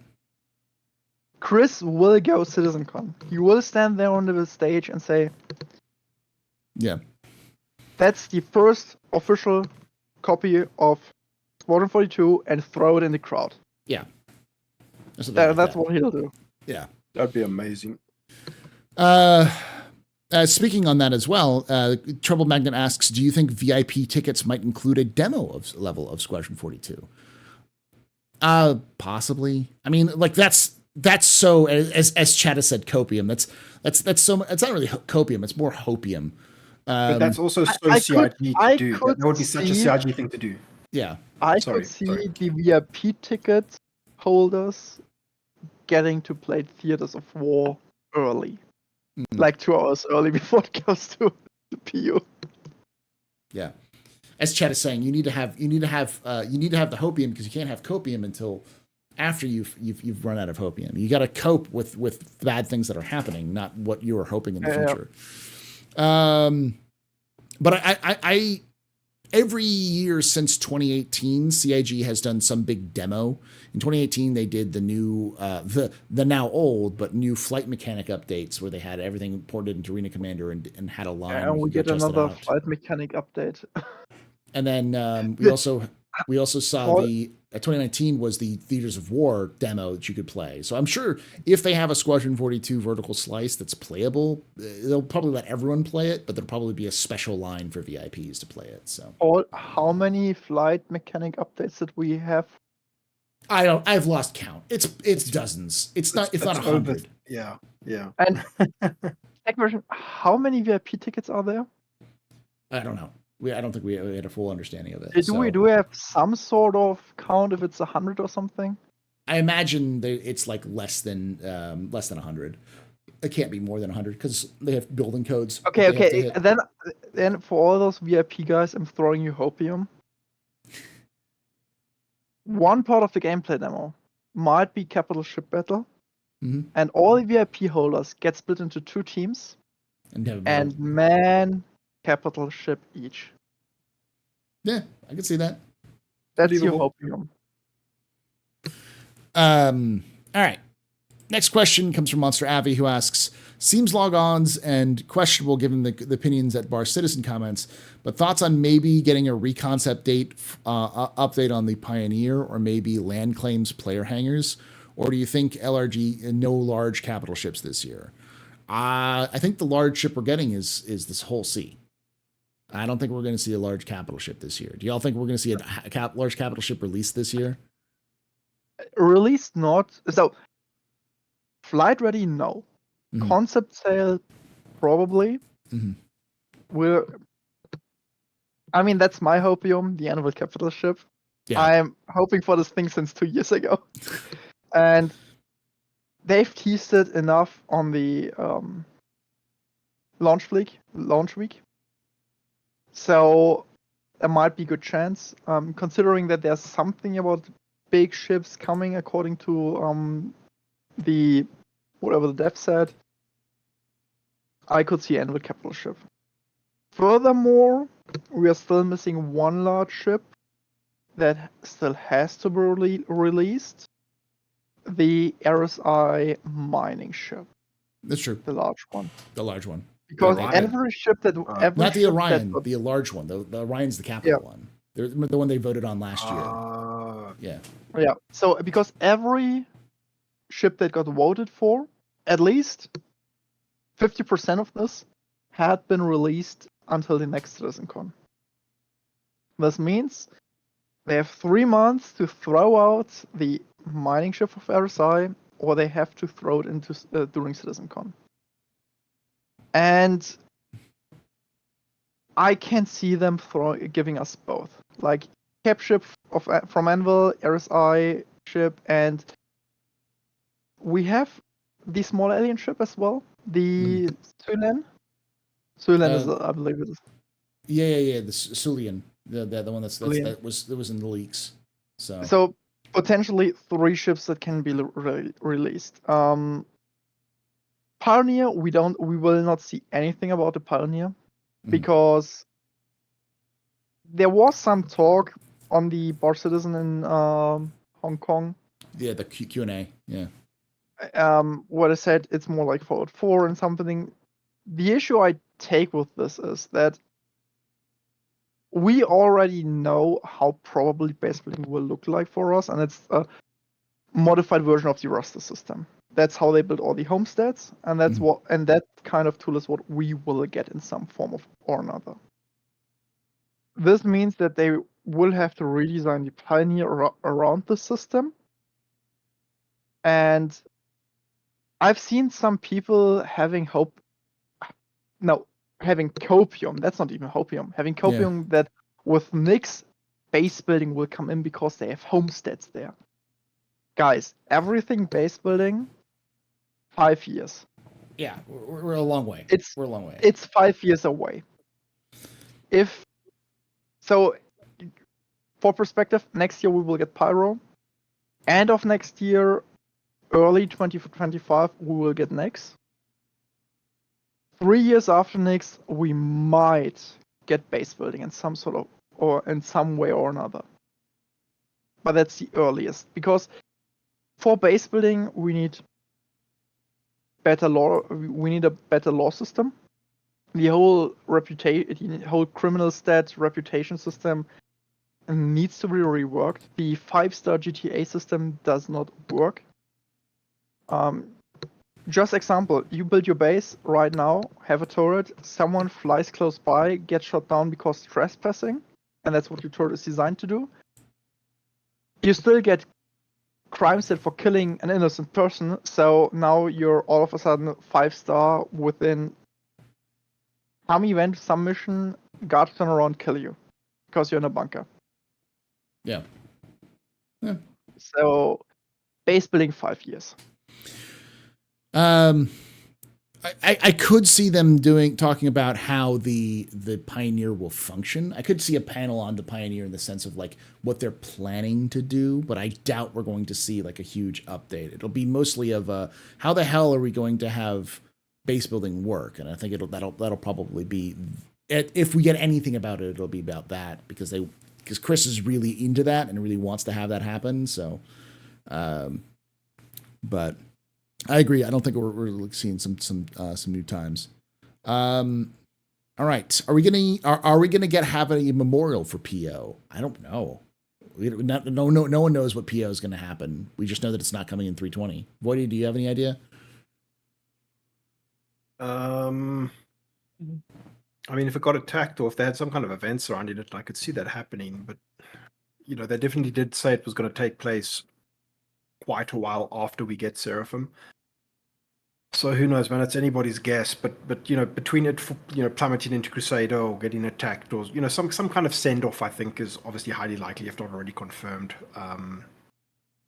Yeah, I don't know. It would be fun to draw the community around it and have some kind of event, limited sort of kit like the the Xenothreat type thing, limited availability on things. If you're there during the event, you get something cool for being there and taking part in it. Absolutely can see that kind of stuff taking place. But honestly, who knows, man? I'm not as great at theory crafting this stuff as you guys are. Yeah. But Zark, do you think we're gonna see a memorial? There will some sort of memorial. Question is what? I can see them just putting it up like a museum. Mhm. It would be one of the more boring options.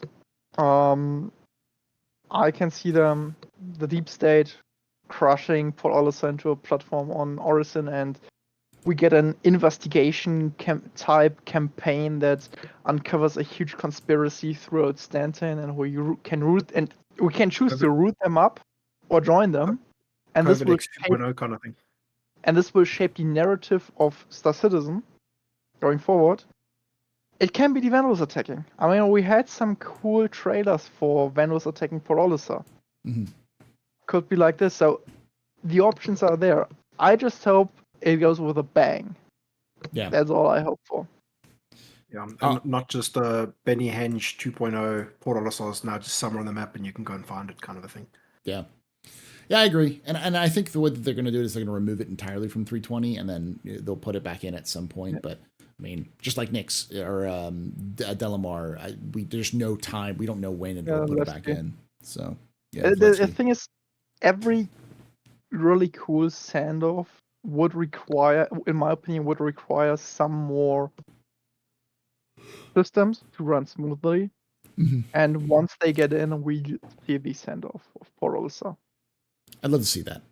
All right, next question comes from Ionic Gecko, who says, if there is a unique ship released during CitizenCon, what do you think it would be, and what role do you think it would be most likely? I think we talked about that a little bit already. Voidy, do you have any idea of what unique ship it might be? Because I know Zark was thinking more like capital ships or mining or something like that. New concept ships at CitizenCon. Yeah. Oh, there was something I was thinking about, but I've completely lost my train of thought. Sorry, man. Zark's mentioned the Anvil capital ship a couple of times. Is that is that something that's actually been like sort of hinted at, or is this just pure? It fits the whole it's for 2 years process of elimination. So for 2 years, there's been several hints. The first thing that came up was during the original lore background of Anvil. They made a giant hole for them to be able to make a Corvette-sized, so Polaris-sized ship from Anvil, which was designed way back in the day of before Anvil was Anvil Aerospace, back when it was Case Aerospace. Or I should say Case Aerospace, then you got shut down, and then Anvil got founded, and they bought all of that Case's assets because the founder of Anvil really likes Case. Which is where the Hurricane comes from.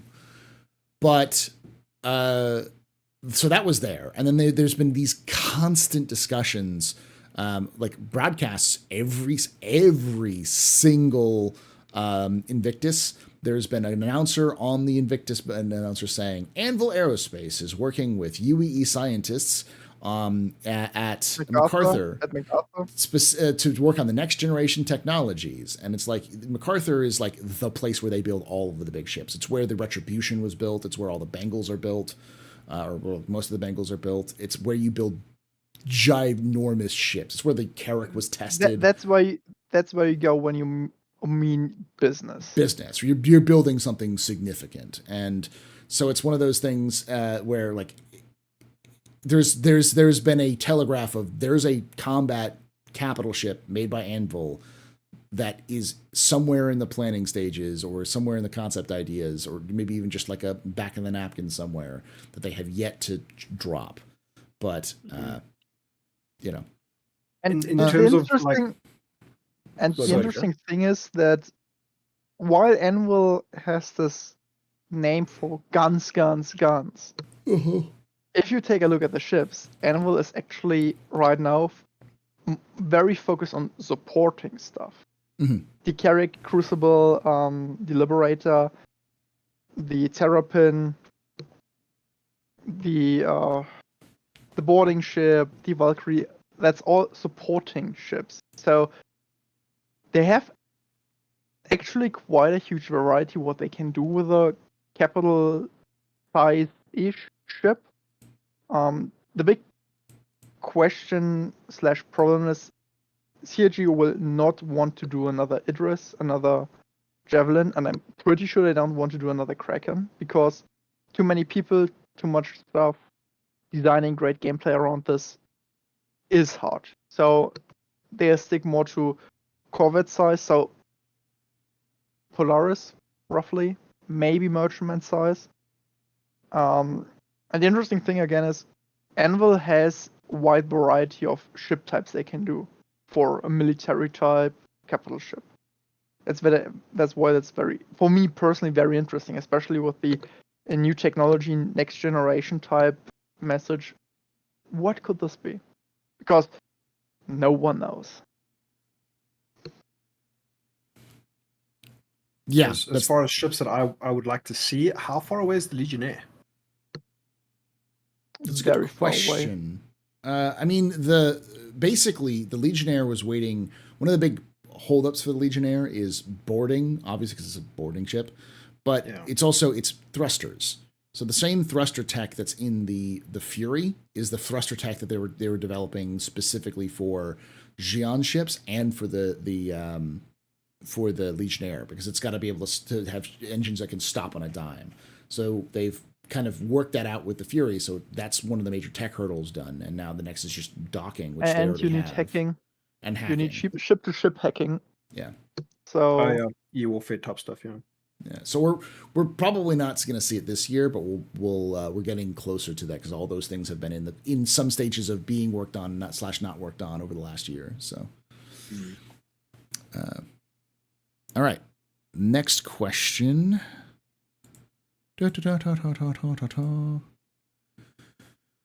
Would you rather have PO destroyed or abandoned and left floating, since it's still technically a functional station that's powered down, as a loot spawn or something? I don't care. Like, there just needs to be something that's significant done to it. It can't just be, as Zark said, or as Voidy said, Benny Henge 2.0. Like, because that's lame. That's lame. Go ahead. Per se, I say have it destroyed. Mm-hmm. If you say it's abandoned, then there has to be either an event like people coming in, you can remove them, or even better, players can fight for control over the city and over the station, and orcs can actually hold Port Olisar and have it as a base or something. The big issue I see there is we have already too many stations in Crusader. We have Seraphim Station, we have Grimhex. In my opinion, it's already one too many. So I don't see the benefit of having Port Olisar around in this area because the usage is questionable. Yeah. Voidy? Yeah, I mean, I would love to see something take place, and I'm sure that they've got ideas. Whether we see them ever come to light or, start taking place, it's anyone's guess. But I do like the idea of like it becoming a lootable or something you can discover, or part of a series of a chain of events that eventually leads you there. Fighting over it, I think if that, being able to be occupied by an org, to what end, I don't know. I think they would save that for something more meaningful, like, the earlier sort of proposed stuff where it was like, oh cool, you could, like fight over and maintain and own your own like random asteroid base somewhere. Like, I'm really not sure, but there's options there, man, and I'm sure that they'll do something pretty creative with it and pretty fun. All right. Let's move on to the next question. Shinobi Trip asks, question for Voidy. If you could name Paul's Redeemer, what would you give it? Would you give it? Oh man, don't put me on the spot like that.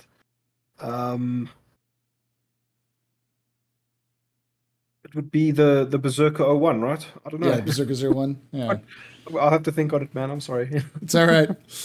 All right. Vastin asks, of all the stretch goals from 2012 to 2014, like free hangar fees and home planet, engine mod, repair bot, do you think we will really get? Oh, like what of the free ones? I think we'll get all of them. They just will probably not be exactly as they've been described back then. You know? I'm really, really excited to finally see the freaking pet system. Okay. I want to tame a fucking pyro crab and ride it through Orville. If you get to ride on a crab, dude, I want to plow my Corsair through oh man, I forget the name. What are the narwhal type things that are flying around Crusader? Space Wall. What are they?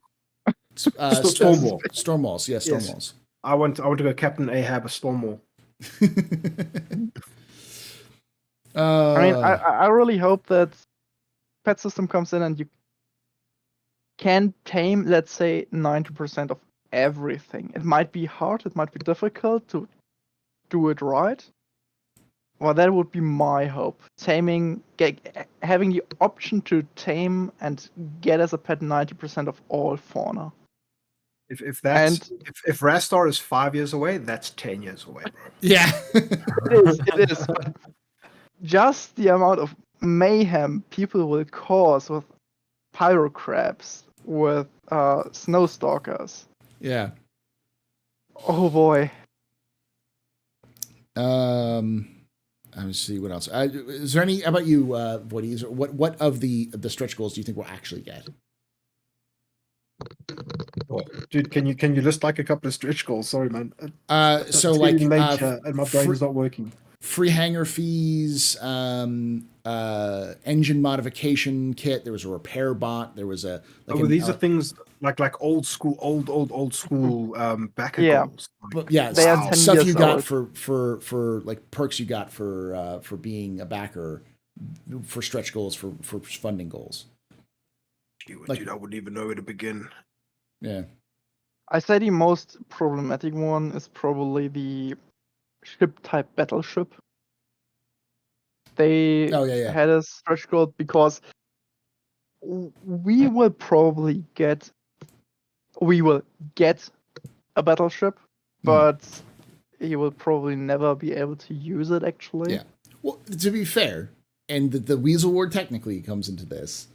They never said technically it would be a player-owned battleship. Just be able to operate the battleship, I believe, was the thing, or have it in the universe. So. Yeah. As the ship types are the thing I'm a bit critical about, because if we follow somewhat sensible procedure, they'll just be too huge. I mean, they can come in and drop the 180-meter long Anvil battleship with insane size 10 railguns on turrets and say, here, let's go. That's the Anvil Bismarck or something. Then they have fulfilled their promise.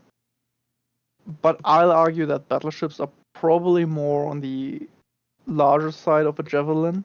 Mm-hmm. Or maybe some 800-meter beast, and that at the end of the day we might see something like this in Squadron 2.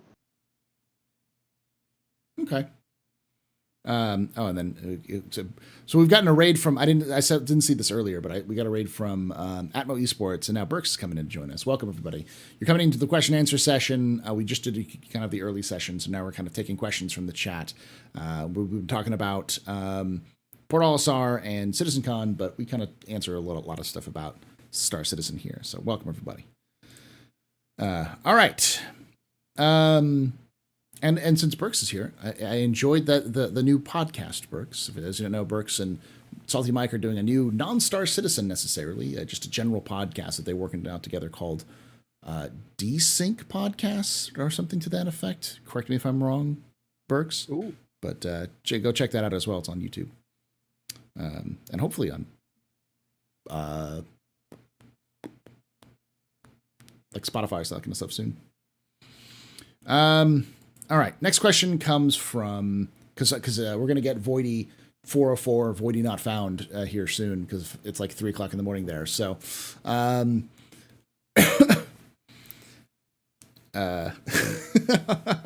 oh, thank you, Burks. Question: Who's the best creator on Twitch and why is it Paul? You have low standards, Burks. You have absolutely like if James Cameron raises the bar, you set that back down to the Marianas Trench. Thank you, Burks. All right, next question comes from Unknown Guardian, who asks, if CIG were to make unique port stations, should they be even bigger than the stations we have now, or smaller, or the same size? We kind of talked about that a little bit, didn't we? So it depends on where the station is. Let's say Everest Harbor, roughly the same size, but as said, probably more like a fortress, so a lot bulkier. Whereas on Microtech, it could probably be a bit larger in terms of footprint, but more spacier. So more like you have glass-covered domes placed around, and more sci-fi, more that kind of feeling. And that's how you would have to really look what kind of space station do you have for what kind of place. And if you go, for example, to Terra, it might be more of a very pristine, very sleek, very nice space station. It's very luxurious. Well, not necessarily luxurious, but very noble. And that's how you would fit the station to the location and would determine the size. Yeah, I agree. I think really the way you set the station up is, what is it operating?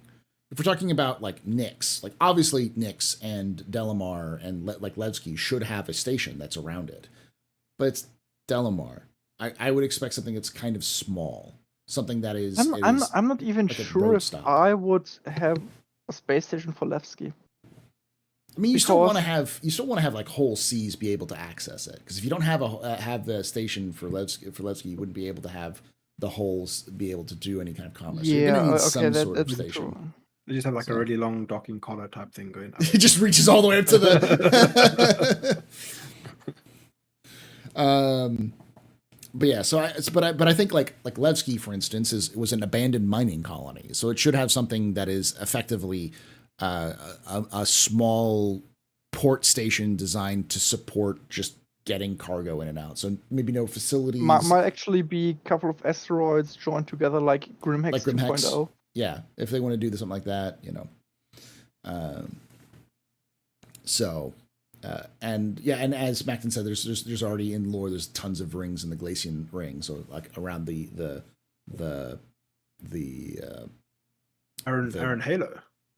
Oh, the Iron Halo stations as well. You know, isn't that supposed to have like these massive gate type things? Yeah, that kind of blocks. They've kind of pushed all of the asteroids away from it. So dude, I can't even imagine how that would be like realized in game, man. That's crazy talk. Yeah. But yeah, we when you were, I forgot to mention this, Sark, when you were talking about that, I remembered we used to have truck stops. We had truck stop stations, and they removed the Cryastro stations. Yeah, the old Cryastro stations. So we definitely need to. And the best thing about those stations would be, some people might choose to go there because they're cheaper. Food, fuel might be cheaper there. But obviously, the service you get is of less quality. And those that know Spaceballs, they know that if you go to a truck stop station and you eat your Spaceballs there, you might get some stomach edge. And there might be something coming out of you. So this would be very interesting with the player actor status. So if you go to those bad truck stops, they are cheaper, but your player character might suffer certain illnesses more likely. So like negative 50 stamina regen until you use your ship's toilet, kind of a thing. Yeah. I mean, extreme, but yeah. All right, let's move on to the next question, where CB Dancer asks, do you think CIG will hold back game tech that is in both Squadron 42 and Star Citizen until Squadron 42 is released? Voidy, do you think we're going to see CIG just not release like the star map until Squadron 42 is out? You know, that's possible, but isn't that kind of what they've already said though? Like so much stuff has been held back because of Squadron, and once Squadron's out, we'll get like, you know, the floodgates will open and everything will kind of eventually make its way into PU in a more sort of proper Not fashion. correct. Is that not how it works? I think that's what people believe, because that's the way that it's kind of been the CIG hasn't actually addressed this directly. So the thing I understand it is they work on those things within Squadron because Squadron works as an ecosystem. So they get the AI in, they get all the new sliding, so players sprinting, sliding, vaulting over walls, and so on. And because there's no multiplayer aspect of Squadron, it's a lot easier to dial things in. They don't have to worry about servers, they don't have to worry about server meshing, desync, all those problems, they don't have to worry about it. So they can bring it in, make it work in Squadron, can test it in Squadron, have their FPS levels already done, and so on. If the things work, they get put into Star Citizen. Some of those things are held back by tech we need for Star Citizen. Especially AI is dependent on, not dependent, but we only see the AI once server meshing comes in, so we can work with the desync, so the AI can come in. Because right now, if you put the AI in, the AI will probably break or not work as intended, because server is not handling it correctly. And other things, same reason. They dial in the vaulting, they dial in all the server works, the FPS works, and then port it over. The new FPS map, I'll assume we get this once they're done with FPS scanning. Yeah. Because the new star map is not just a star map, it's also your mini map for FPS, for dogfight, for everything. It's all one map that you pretty much scroll in and out how you need it. And it also serves as the way how you, especially if you're on foot, how you scan your area, how you find enemies. And only once the scanning part is in, they will drop it over to Star Citizen. Yeah, the key... Go ahead. No, I care. Go ahead, buddy. Okay. I think it also obviously depends on like the scope, right? You know, it's like maybe something I could point to as maybe as a bad example is like you've got the cutter tool thing for your multi-tool in the PU at the moment, but there's nothing to cut, right? That would be an example of something like, oh, cool, this makes sense for Squadron 42 right now. Let's put it into the PU. It's like, that's a small thing. Who cares? It doesn't make a big difference. But if it's something there's one mission where you need it. Oh, really? Yeah. Is there? What mission is that? I had no idea. I think it's technically you can use it on some of the retrieval missions because there is a derelict outpost where sometimes you can have the retrieval boxes in the derelict outpost be spawned into a place where there is a door that if you have the cutter you can cut open the latches and it'll let you in. But there's also a giant hole in the top and you can like mantle up through the hole. So there's two ways of getting through to kind of different options. Yeah. But I've never actually I believe the down satellite crash satellite mission where you can use it. I think that's getting removed.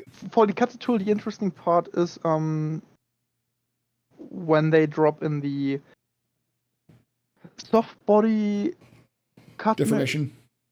The deformation, so they're pretty much working on it to allow us to cut everything we want. In theory, I wouldn't put too much hope into everything. In theory. But in theory, we could cut everything we want, however we want. Go ahead, Voidy.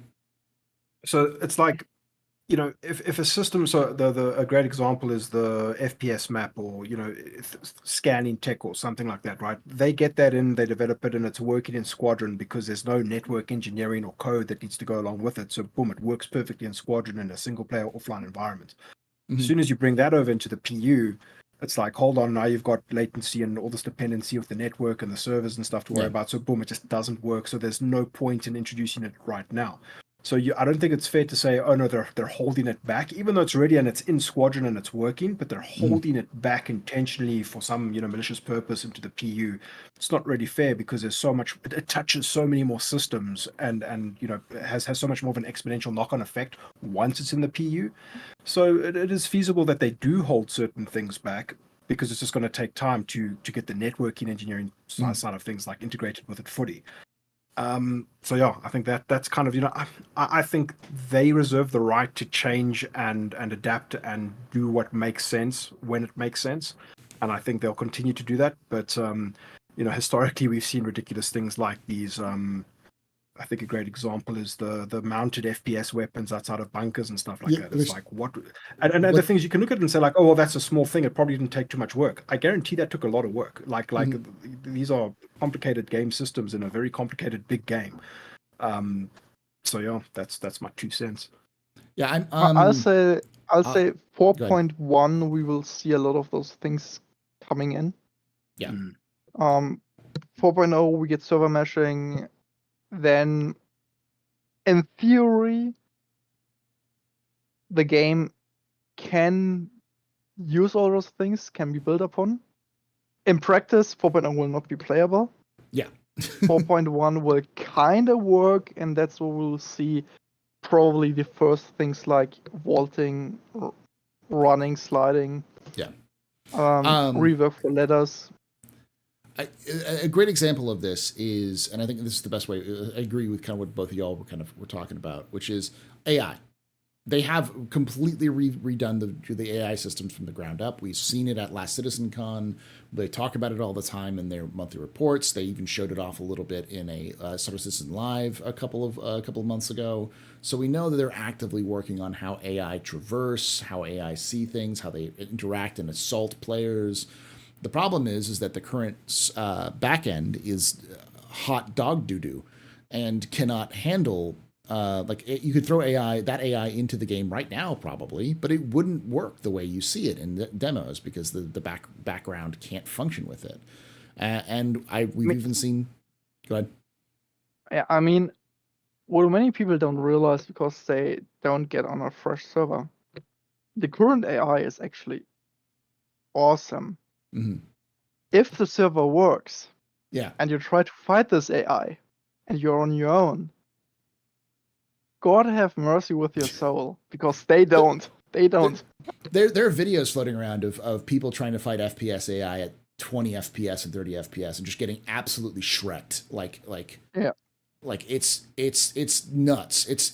Because they haven't tuned them to deal with that because they're not used to it. They've been trying to over-tune them to make them more responsive in case that it can cause the problems. And the great thing is, it's not that they cheat and run around with aimbot or something. No, they know you're there. They circle you. They come from 5 directions at you, and then they shred you. They make Swiss cheese out of you. And that's the old system. This is an old system. That's the old system. Yeah. But as a result, like Chris Roberts has even said, they can't do the AI system until 4.0. But it's designed for Squadron 42. So that's an example of something that they can't put into the game until the back-end services are robust enough to be able to handle them. So I think whatever CIG finishes with Squadron 42 that they think they can put into the PU, they'll do so.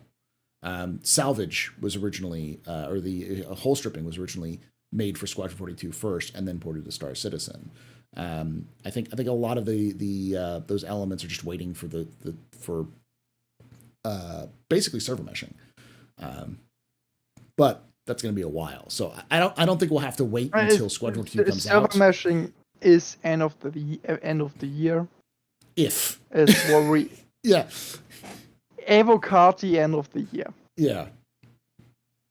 And then we have yes. Then we have, but that's enough. That's actually enough for the beginning. And then we have 3 months of unplayable patch, and then we get decent patch, and then we get dynamic server meshing, and we get another unplayable patch. Yeah. And I'm already excited to. That's the dark humor coming along. I'm already waiting for flying from point A to point B, and all of a sudden, my ship is gone, my arm is back at the spaceport, and my head is all the way on the other side of the system. How buggy it's going to be. And only then you die. I do think, though, that it may also work out so that a lot of the systems will be put into place right before Squadron 42 is released. It'll end up in Star Citizen just because it takes time to integrate it into the game, that by the time they finish integrating it, Squadron 42 will already be close to, if not released. Not because they're going to wait until Squadron 42 is out to release it. It's just the nature of once it's done and they have the ability to port it into Star Citizen, they'll start that process, but it can take 3 to 6 months. So let's play it through. Server meshing gets into the PTU Evocati Christmas. Mm-hmm. This means 4.0 was March. Mm-hmm. 4.1 is June, July. Mm-hmm. CitizenCon will get Squadron could be released. So 4.1, 3 months before CitizenCon, we could see the systems coming in because server meshing is hopefully finally stable.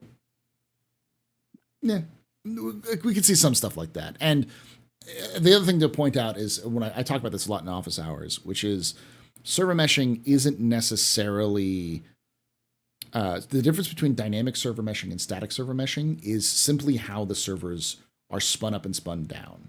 There's more complicated factors to that, but when it comes to the how every other game system interacts with server meshing, no game system, it doesn't matter if it's dynamic or static, it's just how it communicates between those servers. So once the dynamic server or static server meshing is out, there in theory shouldn't be any technical hurdles for stuff to be added into the game. Because that's it. Like, there's really no difference between dynamic and static when it comes to the basic gameplay system. So they should be able to add more, but we don't know. And there goes my camera for some reason. Hold on. I will ask the next question though, because I look very, very sad in my spot. All right. Boop. Deactivate and activate. There we go. All right, we got 7 questions left. I'm going to go through some of these a little bit faster. And I'll start with you on this one, Voidy. With the rework of Port Olisar showing that the bounty pods, do you think 2.0, bounty hunting 2.0 will start live capture? Will we see the Stalker / Blue or be limited to KIA and think we can buy the pods for live cap? Do you think we'll see live capture of bounties for bounty hunting 2.0? I mean, that what would bounty hunting 2.0 be without that type of gameplay, right? Yeah. So I think it would make sense, because unless there's some kind of like mid-tier of bounty hunting that I'm not quite understanding, but that's my understanding, is that like the next version or the next iteration of bounty hunting should entail, bringing them in alive kind of thing, tasering them, locking them up in a thing, at which point the player would, do their respawn thing. Or if it's an NPC, it obviously doesn't matter. But yeah, I think that would make sense, right? Mm. In terms of all the bits and pieces that come around with it, man, if it gives them an excuse to sell stuff on the store, sure, like 100%. Yeah. I mean, I'm with you on that one. Like, that's literally what bounty hunting 2.0 is taking that live cap, which means the new actor status system has to be out, which means you have to be able to knock them out, which means you have to have the not less than lethal weapons out. There's a whole lot of other things. So it's definitely and then I don't know if it's on the cards or not, but like, give the player the option to stay as an in-capped person and endure the trip to prison, or give them the option to like respawn. But if they opt to stay, maybe along that chain of events where they eventually end up in prison, there are opportunities to escape. Yeah. Oh yeah, that would be cool. I'm with you on that one. There's still some other things they have to work out with that, which is what do you do if a illegal like a pirate incaps a player, like a lawful player, and throws them in a pod, and then just trolls the them? Ability to exploit and the griefing side of things, 100%, man. There's going to be a lot of just look at how complicated the trespassing system is, right? Like, they've got their work cut out for them, man. It's not enviable. I think the simple solution to that is just the give up system works for actual lawful and unlawful players. And if you're lawful and you're captured, you can say give up, and you'll just respawn where you last were, your last regen location. You end up there. Yeah. So it's kind of like a give up system in the similar way. But Zark, what do you think? Do you think we're going to see in caps and live capture for bounty hunting version 2? Depends when it's supposed to be released. There was another question here that it was, is it coming out in 3.320? And there's no indication that it's coming out in 320. So I actually see two ways bounty hunting 2.0 can go. The first thing is, we get tasers, we get sleeping darts, we get whatever. Put someone into a cryo capsule and give them and bring them back. Okay. This would obviously help massively with the time to fulfill the bounty contract, because now you don't just take the contract, kill, take the contract, kill, take the contract, kill, but you have to take the contract, get the person, get it in the box, and bring it back if you want the highest payout. The other way I can see, and both things can be done simultaneously, so it doesn't have to be one way or the other, but the other way I can see is focus on the investigation gameplay. So instead of live capture, we have right now, if you have especially PvP bounty, you always see what a person is. You can directly quantum jump to them, and it's bad.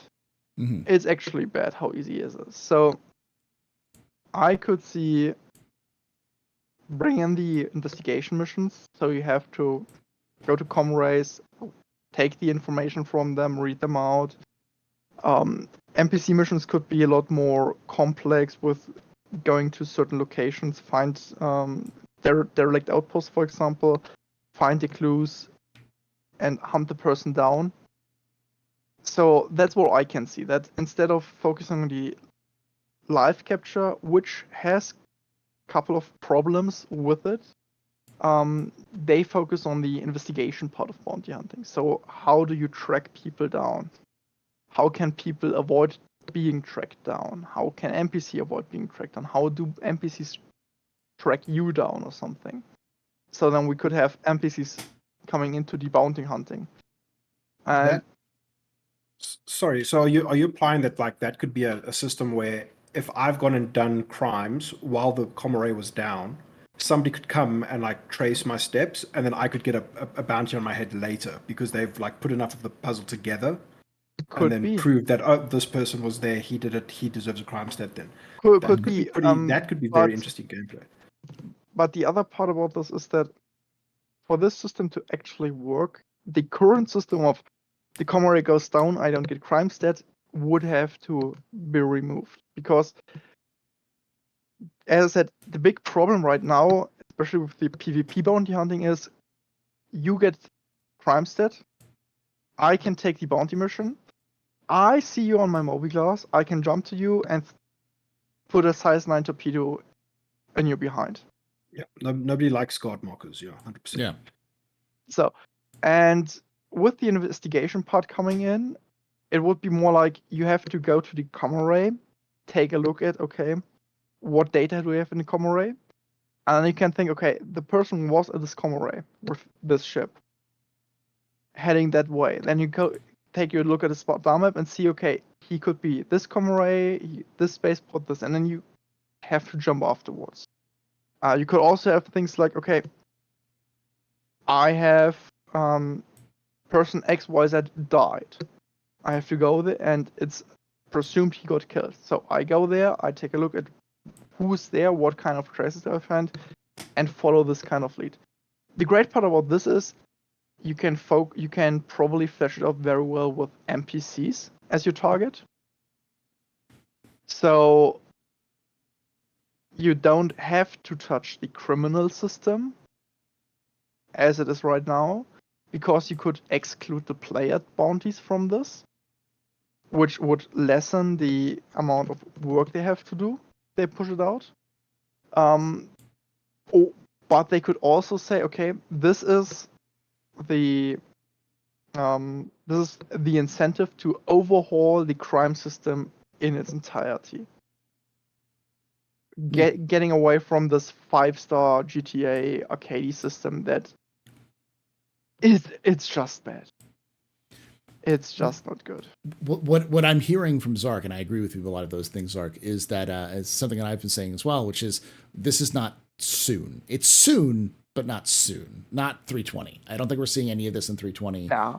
We're not probably not even seeing this year. It's a 4.0 level, like at 4.0, maybe after 4.0, because there's so many other parts of the systems that needs to be integrated to make it decent. So if they focus on the investigation part, it could be done as soon as investigations come inside. Which are part of the, that's being worked on. In the game. Yeah. Yes. So, and the thing with an investigation is they need some sort of overarching loop. Just investigation, like we had the PI Wanted mission, are okay. Mm-hmm. But at the end of it, you want the investigation to lead something. Might be a treasure, might be your bounty, and so on. So I could see it coming rather soon if the investigation system goes in, and I'm pretty sure we will see investigations at CitizenCon. Oh yeah. So we'll probably see an investigation as part of the demo, because it's something live gameplay demo. Yeah. So 321/4.0 could have this type of bounty hunting 2.0 with it. But yeah, it's pretty much definitely next year when we'll see this finally. Yeah. All right. So I just kind of cut through most of these. I think this is a pretty quick one. Do you think we'll be able to damage buildings and cities if they remove armistice zones? I think the answer is no. Oh, I'm not for sure. Another 20 years, man. They could eventually, but it's that system. I mean, the question becomes: is it worth it? Is it worth CIG to make a system that's a dynamic damage system that they would then have to also replace on every single building? Because you know what's going to happen. Every player and their mother is going like test will, as a joke, going to Moab everything. Just going to Moab everything, or crash their ships into every building to see if they can cause chaos. So I mean, the way I see this is I am throwing some hopium around. Yes. We see CIG working on pedestrian and street traffic. They are working on pathfinding with streets and pedestrian walkways. We have the skyscrapers coming in, so we might actually come to a level that's kind of like a true city. Night City and Cyberpunk. Let's go. Yeah, not probably not the scale and the fidelity. Yeah. But it could go this way. I can see them allowing to damage roads and cities and roads and buildings that are intended for gameplay, simply because it will open up more gameplay. So, for example, you have to kill someone inside a skyscraper, blow a hole in, and go in. I can see this happening. For the whole city to be damaged or even destroyed, I will not say it won't happen. PRG does crazy things. Mm-hmm. I can see them saying, okay, if players destroy Lorville gets destroyed. Mm-hmm. The NPCs die, we have to change a whole bunch of the narrative, but yeah, person dynamics is now gone, or is now leaderless. But this will not be easy. If we go away from the armistice zones, something like a city like Lorville, they will have city-wide shields. They have like Titan shields or something. They have anti-air guns. for an armada to stop. Those things, those cities, they are fortresses. Once your mystic stones go, if there's destroyable things inside, don't bother throwing bombs at this. If you want to attack a city, get 2 player orcs, get your javelins, throw these size 12 torpedoes down, and hope something makes it through. You would have to pretty much get people inside the city, sabotage the shields, sabotage the anti-missile, anti-air, anti-capital defense, sabotage the space station above the city that will fire at you, and then still have enough people to kinda do the damaging part. So they might allow damaging or even taking over a city, but we're talking here operation pitchfork size of amount of people you need. But let's also be realistic. That sort of stuff that you just described is not in the game, nor will be anywhere near close to the game for a while. So in 10 years, 20th birthday of Star Citizen, we can take a look at it and see where we are. Yeah. I just think it's also always important to think, to remember that CIG is in a state where they have to ask, is this worth, do we get good gameplay out of these products? And if the answer is no, they're going to not bother with it. Like the answer for like, why do they have procedural like buildings now, building interiors now, is because that allows them to create a shit ton of procedural missions that they can work from. Also it deals with the player housing issue. So now you could just have a place where you can live, and just any building could technically be an apartment. So you don't have any shortage of people. Cities have a lot more replayability. You can actually spend days inside a city and just do missions within the city. Yeah, and it includes things like the underground that they can do. They're creating entire dungeon kits that they can kind of create stuff out of procedurally if they wanted to. Being able to like go to sit rooftops and fight your way down from a rooftop into like a hostage situation or delivery missions. There's just a lot of stuff to do. So, and if we see anything destructible within the city, it will be around those types of missions where you can start destroying windows, for example. Yeah. Something small.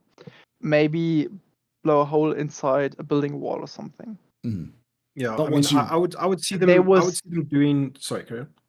Yeah, they will. If they go this route, they will start very small scale, and really based around gameplay options. Yeah. And that's it. Going anything beyond this, I'll say I believe.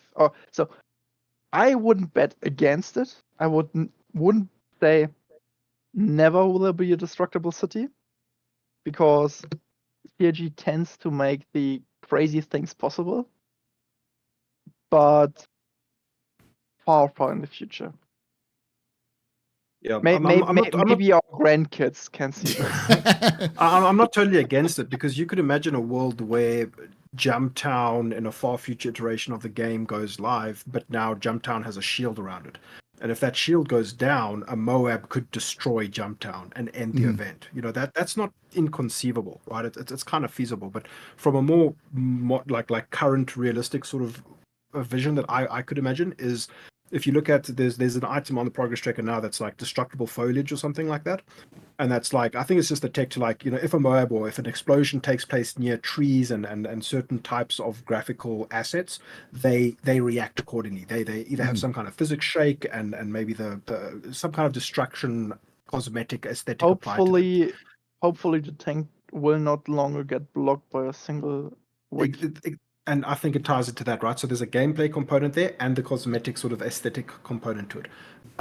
That kind of stuff could very well be visible on roads, buildings, you know, that kind of stuff. Shattered glass, shader type stuff, you know. All right, let's move on to the next question, because we've got 3 questions left.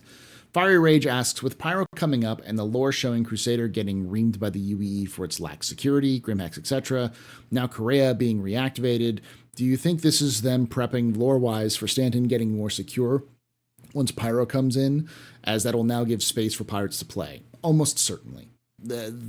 Stanton is not supposed to be a high criminal area. It's supposed to be a medium to low area. So almost certainly they're going to try to use that to push outlaws out. People who want to do outlaw gameplay to Pyro. The question is, what does more secure mean? Because I'll be honest, for me, Stanton is pretty safe. I don't stumble across pirates on that much, so player-based pirates. The amount of outlaw or NPC pirates I see is, you need some type of enemy. Yeah. The big issue is, as long as we have the outdated criminal system, it's hard to actually say, okay, this or that will change. So I don't see Stanton becoming more safe, per se. I can see that slowly but surely when they throw in the new criminal system, they be more that the NPCs around the NPC organizations might be more strict with you once you have positive reputation with outlaws on pirates. That could happen, but that's again reputation system 2.0. But with the current system, there will be no feelable change. Nothing you can actually say, okay, that's why it's safer. Sure, pirates would probably flock towards Pyro because you don't have to worry about your crime stat. But it's not that Stanton got safer. Yeah. I mean, pirates will flock to wherever there are people trading and making money. So if there's incentive for everybody to go to Pyro, there'll be incentives for pirates to go to Pyro. But yeah, I agree. It's a reputation thing, right? As we need some kind of reputation permanence to affect you negatively, so that you cannot use any amenities in Stanton past a certain threshold, so that therefore you are forced to Pyro, not to do pirate things, but to catch a break kind of a thing, to actually exist or spawn, right? Like you cannot spawn at a medical facility in Stanton if you're a known criminal, right? Like you might use grim hacks, but as soon as your reputation, for example, let's say you join Xenothreat. If you're only a grunt of Xenothreat, you might get your stuff in grim hacks. But once you become closer with Xenothreat and your reputation actually gets the ire of Crusader Security, of the Blackjacks, of the UE, the Ninetales and Grimhacks might say, you know what? We don't want you here. You're too hot for us. Leave. So that's where I can see Stanton going towards. But again, reputation 2.0. Yeah, you need that. It's like they tolerate drug smugglers and like thieves, but not mass murder hobos, Yeah, or piracies, that kind of stuff, yeah. Yeah. All right, so Grimhex is small. Grimhex is controlled by the Ninetales. I only know the German expression. What's the German expression? Eine ruhige Kugel schieben, which means like you push a silent, a quiet ball. Which means like they do the illegal stuff, but they don't try. They try to be below the radar. They don't call attention to themselves. They try to stay below the radar, kind of thing. Yeah. And that's like Ninetales will always be loud, but they're always, and even though they're in Grimhacks, they'll always use the people of Grimhacks as shields. But yeah, I agree that the reputation system needs to be added, or needs to actually matter more than it does now, beyond making more money. It's like we say this, but Zalea in chat says Ninetale doesn't like murder hobos. Proceeds to exterminate anyone on Crusader platforms. Yes, that is true. But at the same time, they use civilian shields that because Grimhex was founded by and controlled by just people, like people just didn't want to live in corporate areas, or and they're just squatters basically. As far as I know, Grimhex isn't the main base of the Ninetales. No, that's their. It's more like a smaller meeting place. Mm-hmm. So Grimhex is really like if you smuggle drugs, if you do some petty theft, that's okay. Mm-hmm. If you as a person actually have like pages long of corpses, they throw you out. Mm-hmm. All right, we got two more questions. And I think we've already answered that a little bit there, Feathers, who asks, like, how will bounty hunting work in Pyro? It's an investigation. We went through an entire little thing about that, is that you can't rely on comrades. You have to do the investigation stuff. And there's just a lot of things that needs to be done. Zenalaya asks, do you think we will see a new Pyro/server meshing demo for CitizenCon? Almost certainly. I just hope it's not the highlight. What do you think, Void? Do you think we're going to see more stuff on Pyro and server meshing for CitCon? I'm trying to remember what happened at the one CitizenCon. The Carrack arrived and then the game crashed, or did they end it? They ended it there. They ended it. Oh man, yeah. I was going to say, like, it just won't crash this time, and they'll carry on through to Pyro and do gameplay, like live gameplay stuff in Pyro. That'd be pretty sweet. I don't think we've seen that. No, I think that's like 99% possible. Yeah.